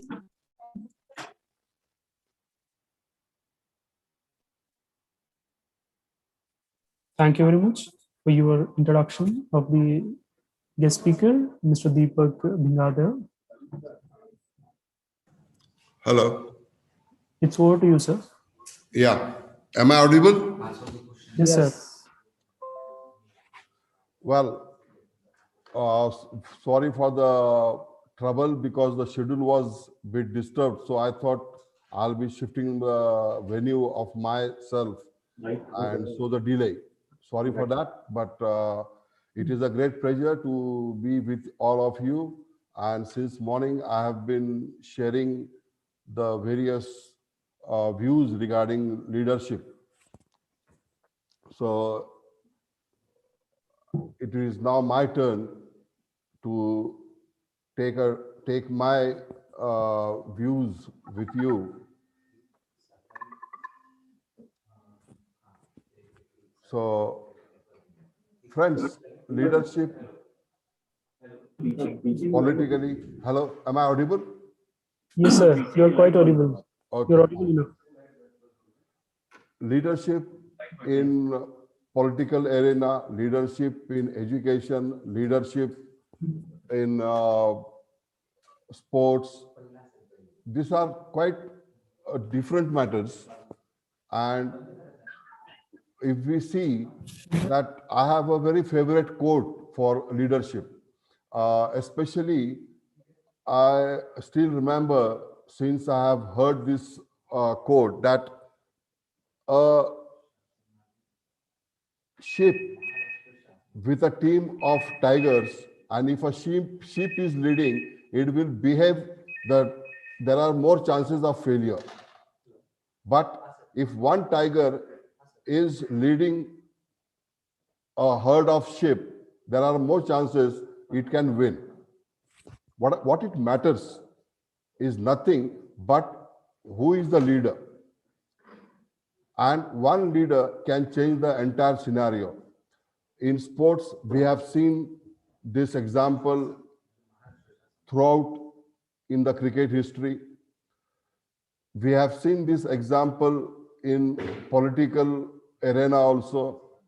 We cannot name few leaders, but one single man can change the entire destiny of a nation, the entire destiny of the world also. I will avoid the names in this case. So what matters is leadership. Leadership can change the destiny of humanity. Leadership like Mahatma Gandhi can change the destiny of a nation. It can lead towards independence. It can lead to many good things as well as bad things. And that has been the history of mankind from last thousands of years. Here in particular, I still remember few years back, the co-founder of Apple had been to India and he had a very critical view about Indians. He categorically said that Indians lack creativity. Indians, in a way, do not have leadership qualities. And if we do some introspection,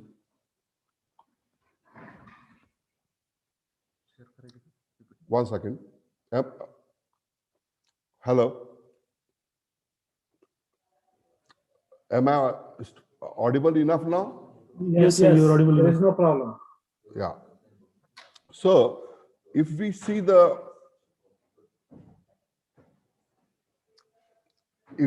entire corporate sector of the multinationals, we find all the managers, all the CEOs. Please allow me to share the screen. The host has disabled me. So please allow me to share the screen.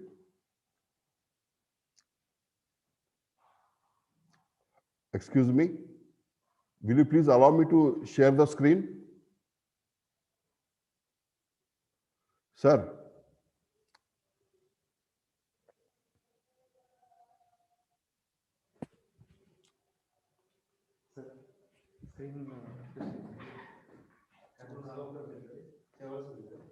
Please allow me to share the screen, sir.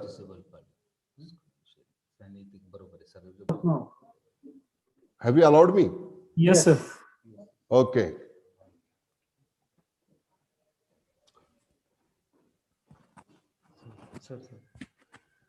One second.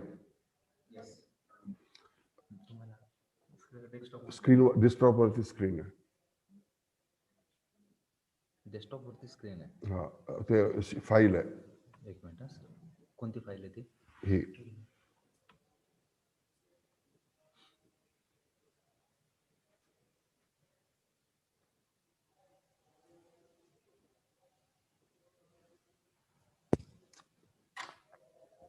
Please wait for 1 second. It is booting.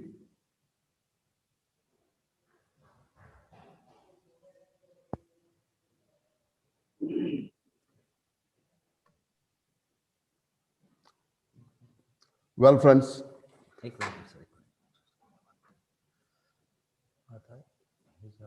Is my file audible, sir? Not yet, sir. Wait a second. Wait a second.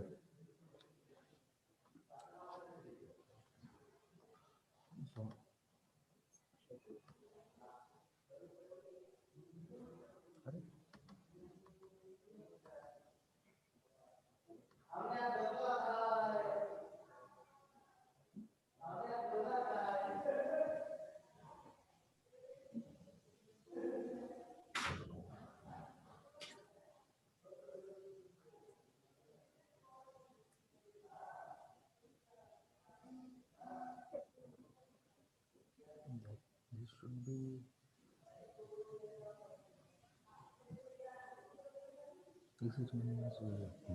ठीक है. Okay. So share the video. One second, 1 second. Done. Got it? Yes. Okay, fine. Get the PPT.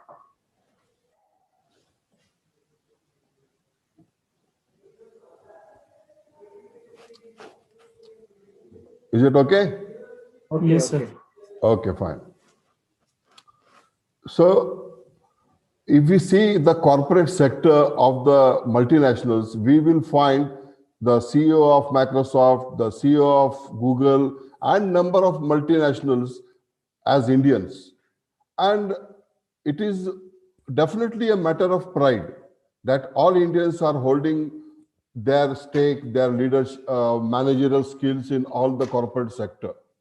There are not one or two, there are a number of corporate sector where we are leading. Now, the question is, why not we are definitely coming out with our own product like Google or like Microsoft or like Facebook? That is just because the second slide will make it clear. The Apple co-founder, as I told you, Steve Wozniak, he mentioned that Indians measure success with academic excellence and a good job, but lack creativity. And that has been the fault of our education system. Our education system, as they all blame that when English people came, that time Lord Macaulay wanted clerks only, and so that was designed in that fashion. Well, good enough, but from last 70 years, what we are doing about it? The same education policy, the same education curriculum has been followed, and what we are producing are mere clerical mentality. And that is because as we are academically quite good, as we have been good managers, we have been looking after the number of corporate sector throughout the world. But what we want to serve, what we want really, the need of the hour is not to have managers, but we need to have leaders. Leaders with creativity, leaders with vision, leaders with certain objective, and leaders who have some objective for the entire nation. Unfortunately, in last 70 years, we have been producing good academicians who finally go for a good job and they manage whatever job has been assigned to them, but the prosperity of the nation is not depending on the manager, but it is depending on the leaders. Leaders will take a decision as to what the fate of the nation, the fate of the country should be. And if we find the difference, we find Americans are leading the world, at least in the corporate sector. Rest, I will not speak about on this forum. But if we see, maximum millionaires and billionaires are in America. That is because not only of creativity, but that is also because of the leadership they have been giving to the corporate world. Then earlier it was Bill Gates, again from America. Second, it was sometimes it was Walmart, sometimes you have Amazon, and now it is altogether a different person who is coming with an electrical car. And this all innovations are happening only in America. The richest millionaires and billionaires are getting up from America, and that is only because of the leadership. Now, if we want to make changes, we should know what it is all about and how we can inculcate these qualities of a leader, and what is the difference between a leader and what is the difference between a leader and the manager. That is the moot question, what we are going to talk in my coming slides. If we want to inculcate leadership, we ought to have innovation, we ought to have creativity, we ought to have an education system where we will be asking questions. We will not be accepting whatever facts are given to us, but if we are asking questions scientifically, if we are questioning each and every fact, then only this leadership can come. But unfortunately, we are a passive nation. Let us face the facts. We are not allowed to ask questions to our authorities, to our teachers. And that is why a submissive nation has been generated from years together. Now, for this, we have to see what is leadership, how to inculcate it, and if it is not inculcated, what are the results out of this submissive nature. My next slide is about the same thing, that there should be a guiding vision.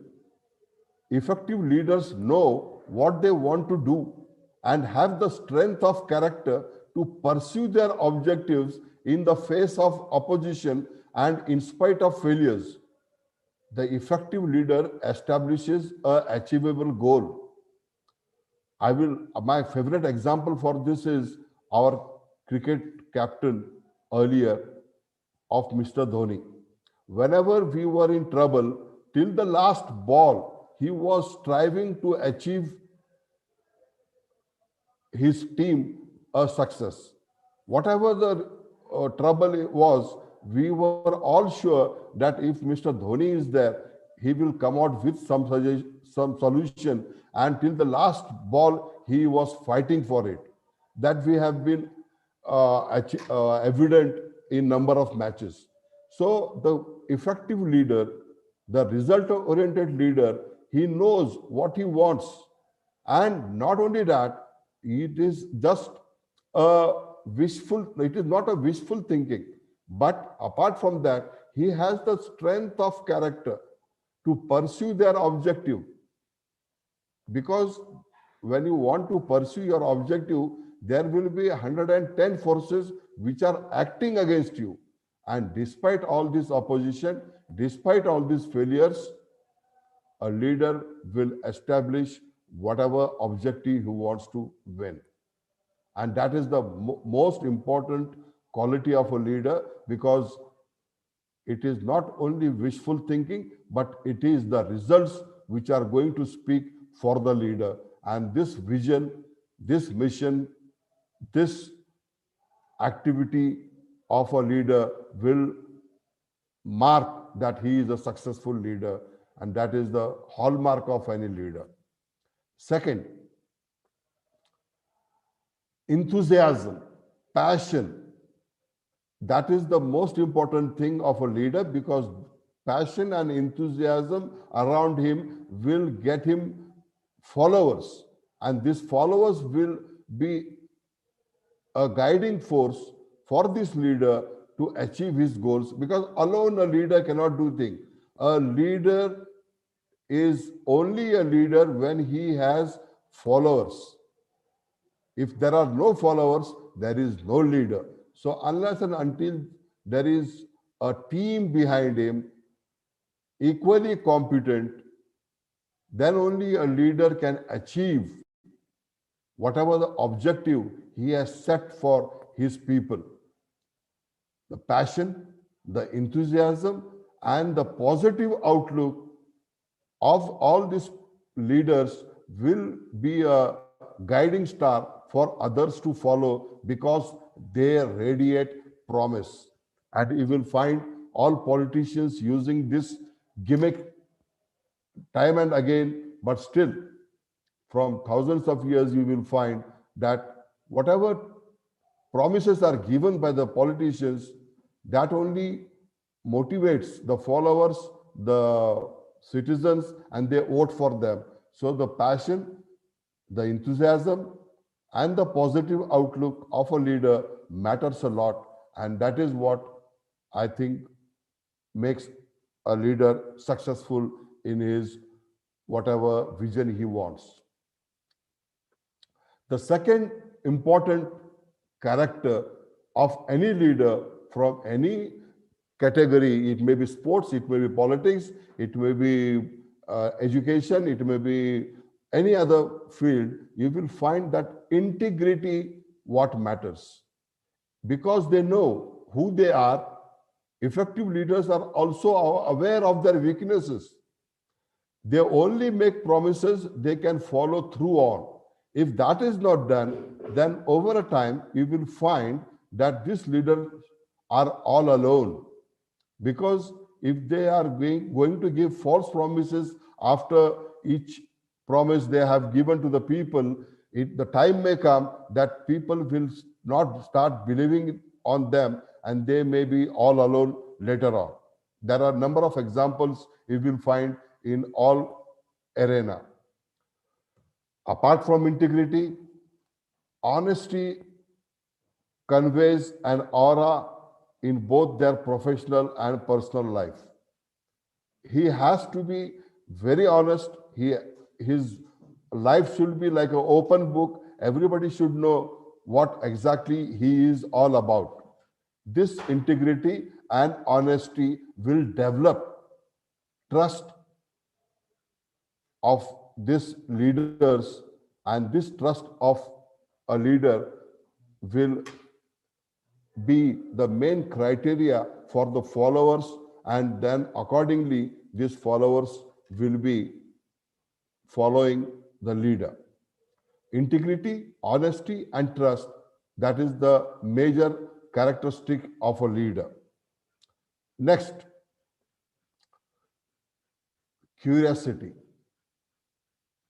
The IQ of all our leaders, especially in the corporate sector, you will find they are all very good learners.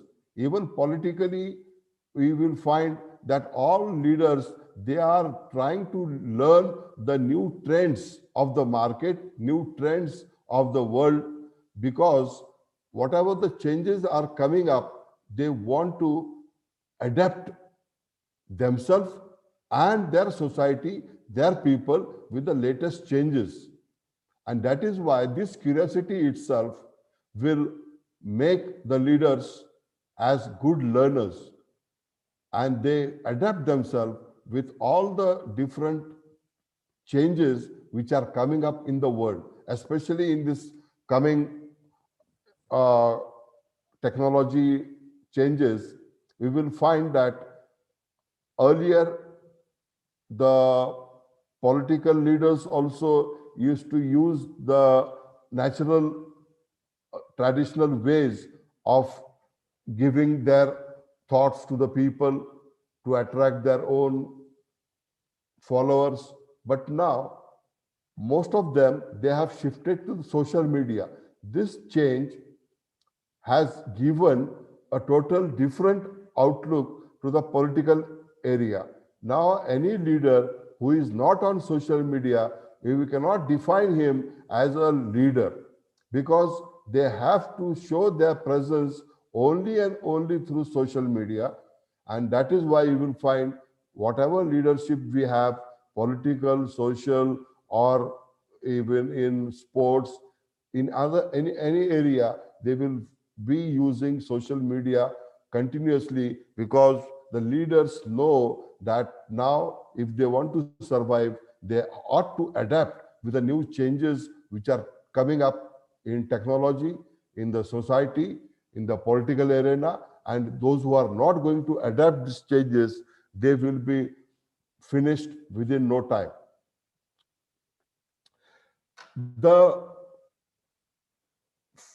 most, apart from all these qualities and attributes, I think a risk is the most important factor which an effective leader can take.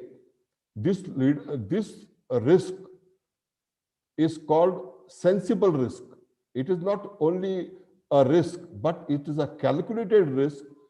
It is a sensible risk which is necessary to achieve their objective.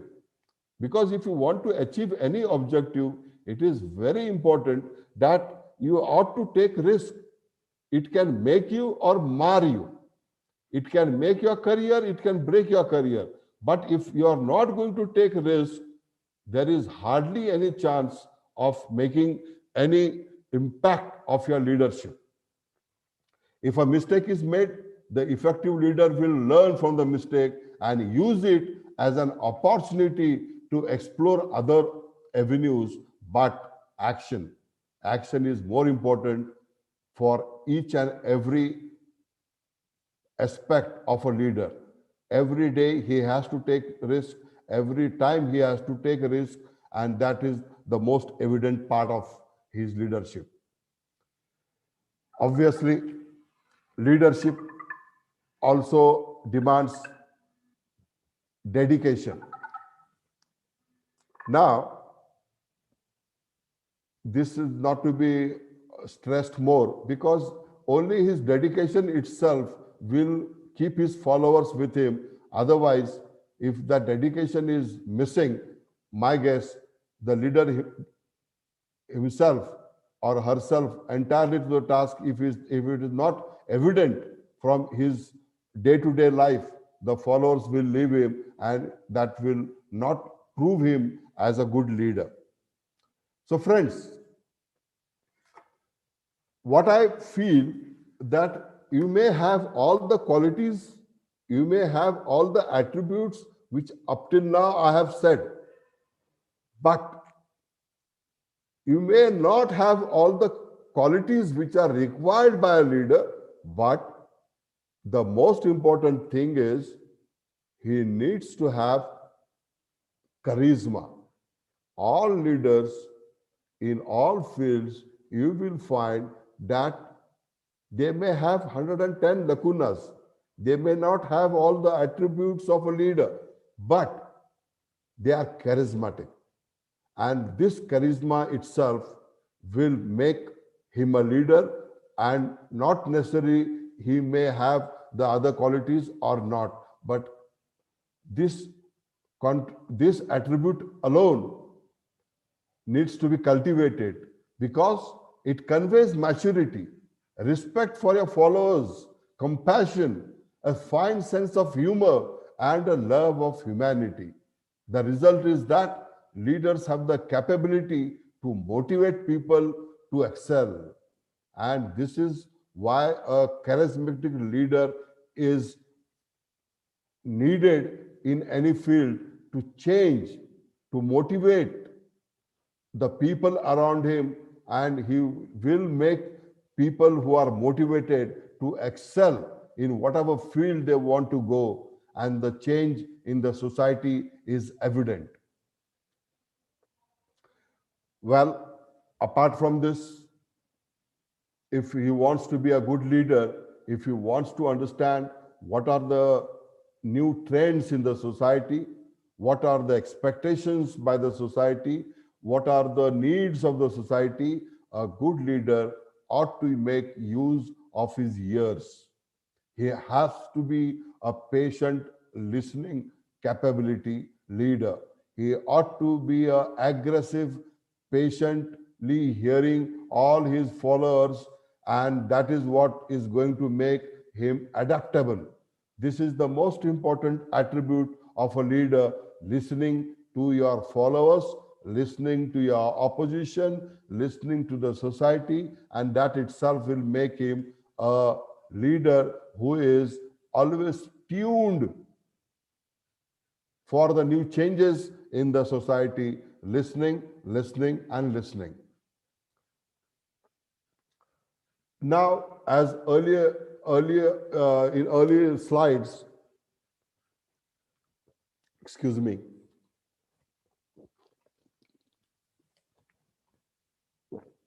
in earlier slides, I had said that we Indians, we are good managers, and we need to be leaders. A leader is a person who is followed. On the other hand, a manager is a person who is controlling or administering a business or a part of business. A person regarded in terms of skill in household or financial or other management, and that is what the difference is in a leader and a manager. And we find our people as good managers But unfortunately, as there are no good leaders around, at least in the corporate sector, we will find that we have not been able to produce something worth like Facebook, something worth like Amazon, something worth like what has been done by Tesla. And if we want this kind of leadership, we need to develop these leaders amongst us so that we can achieve the changes in the society, with changes in the corporate world, the changes in all the sectors. Now, let us see what the differences between the leader and a manager. Leadership is the ability to develop a vision that motivates others to move with a passion towards a common goal. So, as earlier we have discussed, that leadership is the ability to develop a vision. A vision, a change has been decided to be achieved, and with that passion, your followers and you are going to achieve this goal. On the other hand, a management is the ability to organize resources. There is no goal. There is ability to organize the resources and coordinate the execution of tasks necessary to reach a goal in a timely and cost-effective manner. So there is a task, and that is to be achieved by a manager. On the other hand, a leadership has a different objective, different target, and his followers and himself set a new target. On the other hand, a manager has no new target comparatively to a leader. Management seeks stability and predictability. Manager first job is to keep stability, but leadership, he will dismantle the system and create a new, better system, better adaptable change for the society, for his followers. Do the right thing. Leaders do the right thing, and manager do what has been told to him. Leadership is all about soft skills, communication, motivation, stress management, team building, and change management. On the other hand, management is nothing but hard skills, technical skills, scheduling, staffing, activity analysis, and controlling the project. Totally a different activity. Managers have the following attributes.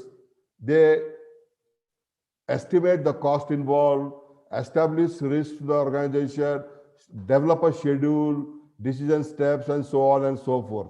On the other hand, they monitor progress, they perform administrative tasks, report to senior management, and most important, they have money and job security play a major role in management effectiveness. They act as deficiency motivators. And if you want to be a leader, then you must assume that everything that happens to you results in a situation that is in your control. That attitude you convey is what you are judged on. That what you think and do in your private life is what you will reap in your public or corporate life. You are what you think and believe. If you never meet a challenge, you will never find out what your worth are. This is all about development. This is all about the persona of a leader. This is all about the inside and outside personality of a leader, which makes a different change than the manager. So friends, what we want is a leader. We don't want managers. We have enough of them. And what is the recipe of being a leader? One, taking control of your life. If you are controlling your life, you can be a good leader. If you know what are your strengths and weaknesses, if you are assuming responsibility and accountability for who you are a good leader. Conveying a positive and dynamic attitude in everything you do is going to make you a good leader. Taking accountability, accepting blame, learning from your own mistake as well as those of others, take blame for everything what happens in your unit. And that is what you will find number of leaders like Lal Bahadur Shastri, when he was the railway minister, there was a railway accident somewhere and he took the responsibility and he resigned. In one of the latest example, the chief engineers, I don't remember, Shivram or some Shivram Krishnan, he was in charge of Delhi Metro. There was an accident. He took the accountability, he resigned. So taking the blame of your team for success or for failure is going to make you a good leader. Give credit wherever it is due. Unfortunately, in many sectors, we find the leaders are not giving the credit whenever it is due, and slowly that will affect his leadership. His followers will go away and he will be all alone, and the objective will never be achieved. Be compassionate. Whenever you review your team's members' progress or lack thereof, if you are not compassionate, if you don't have a compassion for your team, then this team will not be motivated enough to achieve the objective you have set for your team. Apart from this, there are many other factors which we can discuss. There are many other issues we can take as an example and see that leadership can be developed not only by your own efforts, but apart from this, the society, the education system, the teachers have the main responsibility to create leaders whenever they are going to take education in the institutes like what Maulana Azad Institute is all about. And this institute only can develop leaders. Leadership cannot be developed without the help of teachers, and I always respect, assume, and understand that this responsibility solely lies with the teachers to develop leaders whenever the students are going to learn with you. Any questions, friends?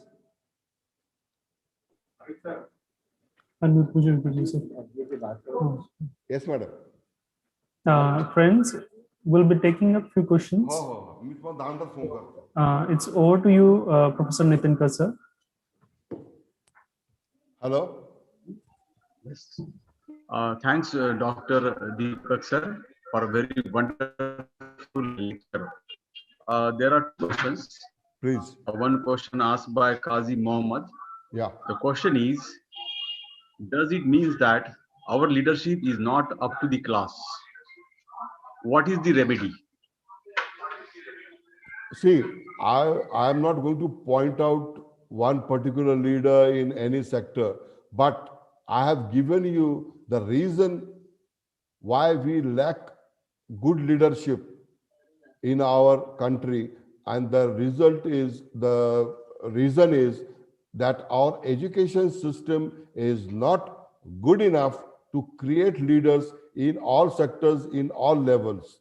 And we need to change the society, we need to create a society, we need to create an education system where the students are going to ask questions for all the facts they are being presented. We lack this system. We don't ask questions. And if we don't ask questions, we become passive learners. And a passive learner cannot be a good leader. And this system, unless until it is changed, I think we cannot produce good quality leaders. That is my sole suggestion. I will not go why it is, whether we have it or we don't have it. But point blank, I will say we really lack it. Anything more, please? Sir, one last question. Please. Will new education policy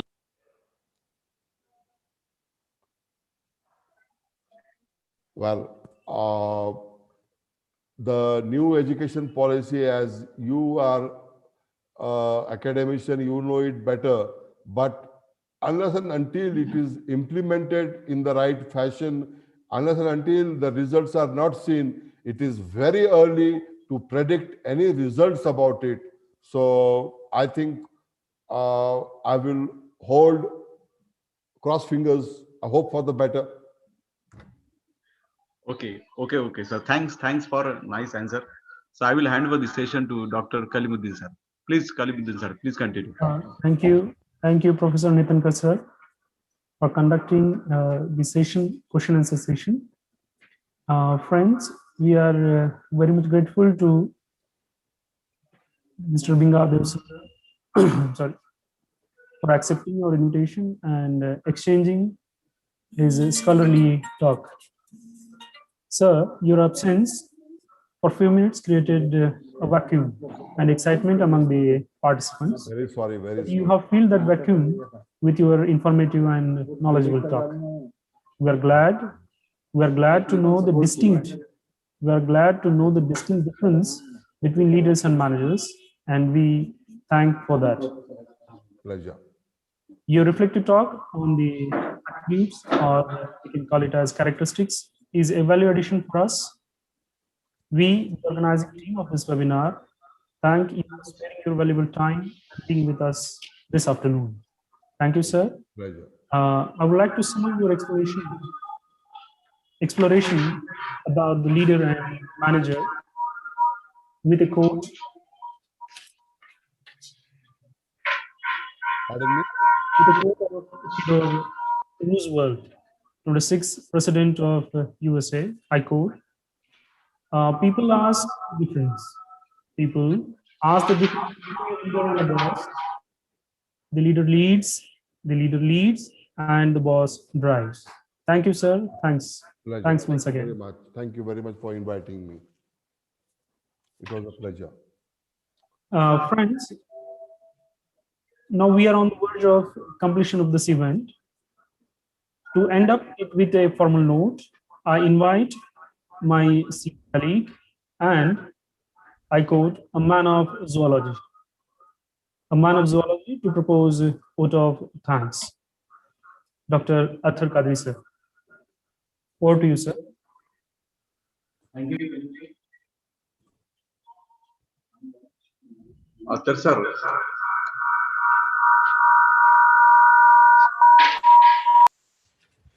I, on behalf of Maulana Azad College and the entire team of organizing the webinar on leadership development, and on my own behalf, I extend a very hearty vote of thanks to Almighty Allah first.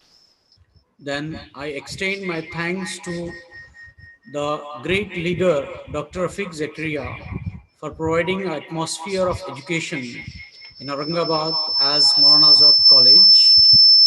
May Allah rest his soul in peace. Ameen. I extend my hearty vote of thanks to Padma Shri, Madam Fatma Rafiq Zakaria, to lead our Dr. Rafiq Zakaria campus. I must mention our deep sense of appreciation to IUPAC and GWE team for their collaboration with webinar on leadership development. I also extend my thanks to Project Task Group and CO chairpersons Mary Garrison and Laura McConnell and Professor Brajesh Pare, that is the ACT president. I am highly thankful from my bottom of heart to my teacher, Professor Dr. Siddiqui Mahmoud, for sharing his fruitful knowledge to the audience. Sir, I will quote a Urdu couplet for you. आप आए तो बहारों ने लुटाई खुशबू, फूल तो फूल थे, कांटों से भी आई खुशबू. Further, we are very much grateful to Dr. Satish Jairam sir and Bhinga for their great knowledge and time that they share with us. I must mention our deep sense of appreciation and thanks to Principal Dr. Mazhar Ahmed Farooqi sir. I am also thankful to the IUPAC coordinator, Professor Aditi Bhattacharya ma'am. I am highly thankful to Vice Principal, Professor M.A. Bari sir, and I am deeply thankful to Professor of Chemistry, Dr. Arif Pathan sir, for his support to the webinar.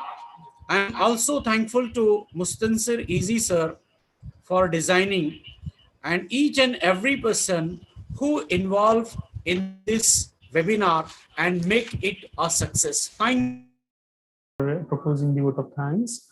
There are certain announcements for the participants. Those who have filled in their feedback forms, especially the first hundreds, will get the certificate by evening, right now maybe.